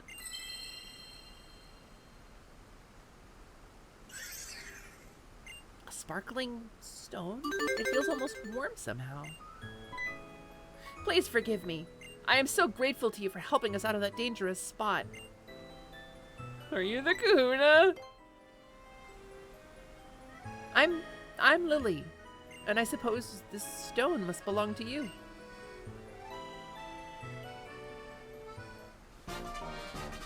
You obtained the sparkling stone.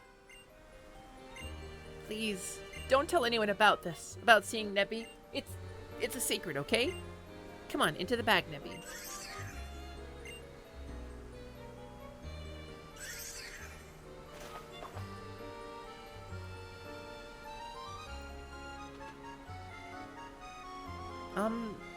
I'm worried we might get attacked again by some wild Pokemon or something.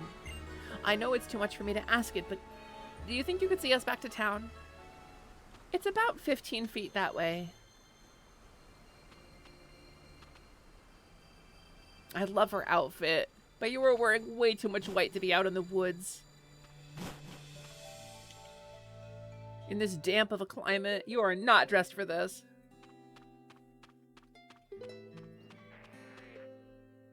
Oh, Celeste! You already met Lily, huh?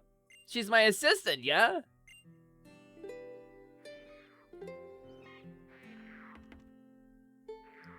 Lily, I thought you were with the Kahuna. Kahuna Hala? He said that he had something to attend to, so he left town on his own. I was just, taking a little stroll up Mahalo Trail when I waited for him to return. And that's how you met our new neighbor Celeste, huh? She just got to Alola yesterday. Help her find her way around, yeah? So you're also one of the professor's acquaintances.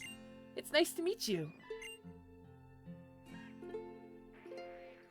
The Kahuna is back! Kahuna Hala has returned!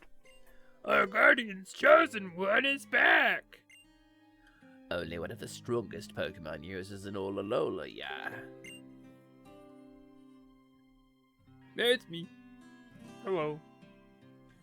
Kahuna time. You have 2 Lily figures? Wild. Wait, in regular Sun Moon, you didn't have your starter at that point? Wait, really? Have I missed something? There you are, Kahuna Hala. Was there some kind of trouble? I just got caught up in the middle of some brawling rock ruff, that's all. Sorry, Lily. What were you saying before? Like an hour ago? For some reason, I thought I saw Tapu Koko flying about. Oh, yes, Kahuna Hala. Nebby got attacked by some Spearow on the plank bridge. Isn't that Pokemon supposed to be in the bag? And Celeste here helped protect it. But the bridge collapsed, and I thought both of them might fall to the bottom of the ravine. And that was when the island's guardian deity swooped in to save them. They could have found the treasure of the falls, that old rusty sword, but that's a different video game. Woo, that's something you don't hear every day. Oh, although it is said to protect us, our Tapu Koko is a rather fickle creature. Yet our guardian was moved to save you. Kukui, my boy, I think we have cause to celebrate. Looks like we have a brave and kind new Pokemon trainer in our midst.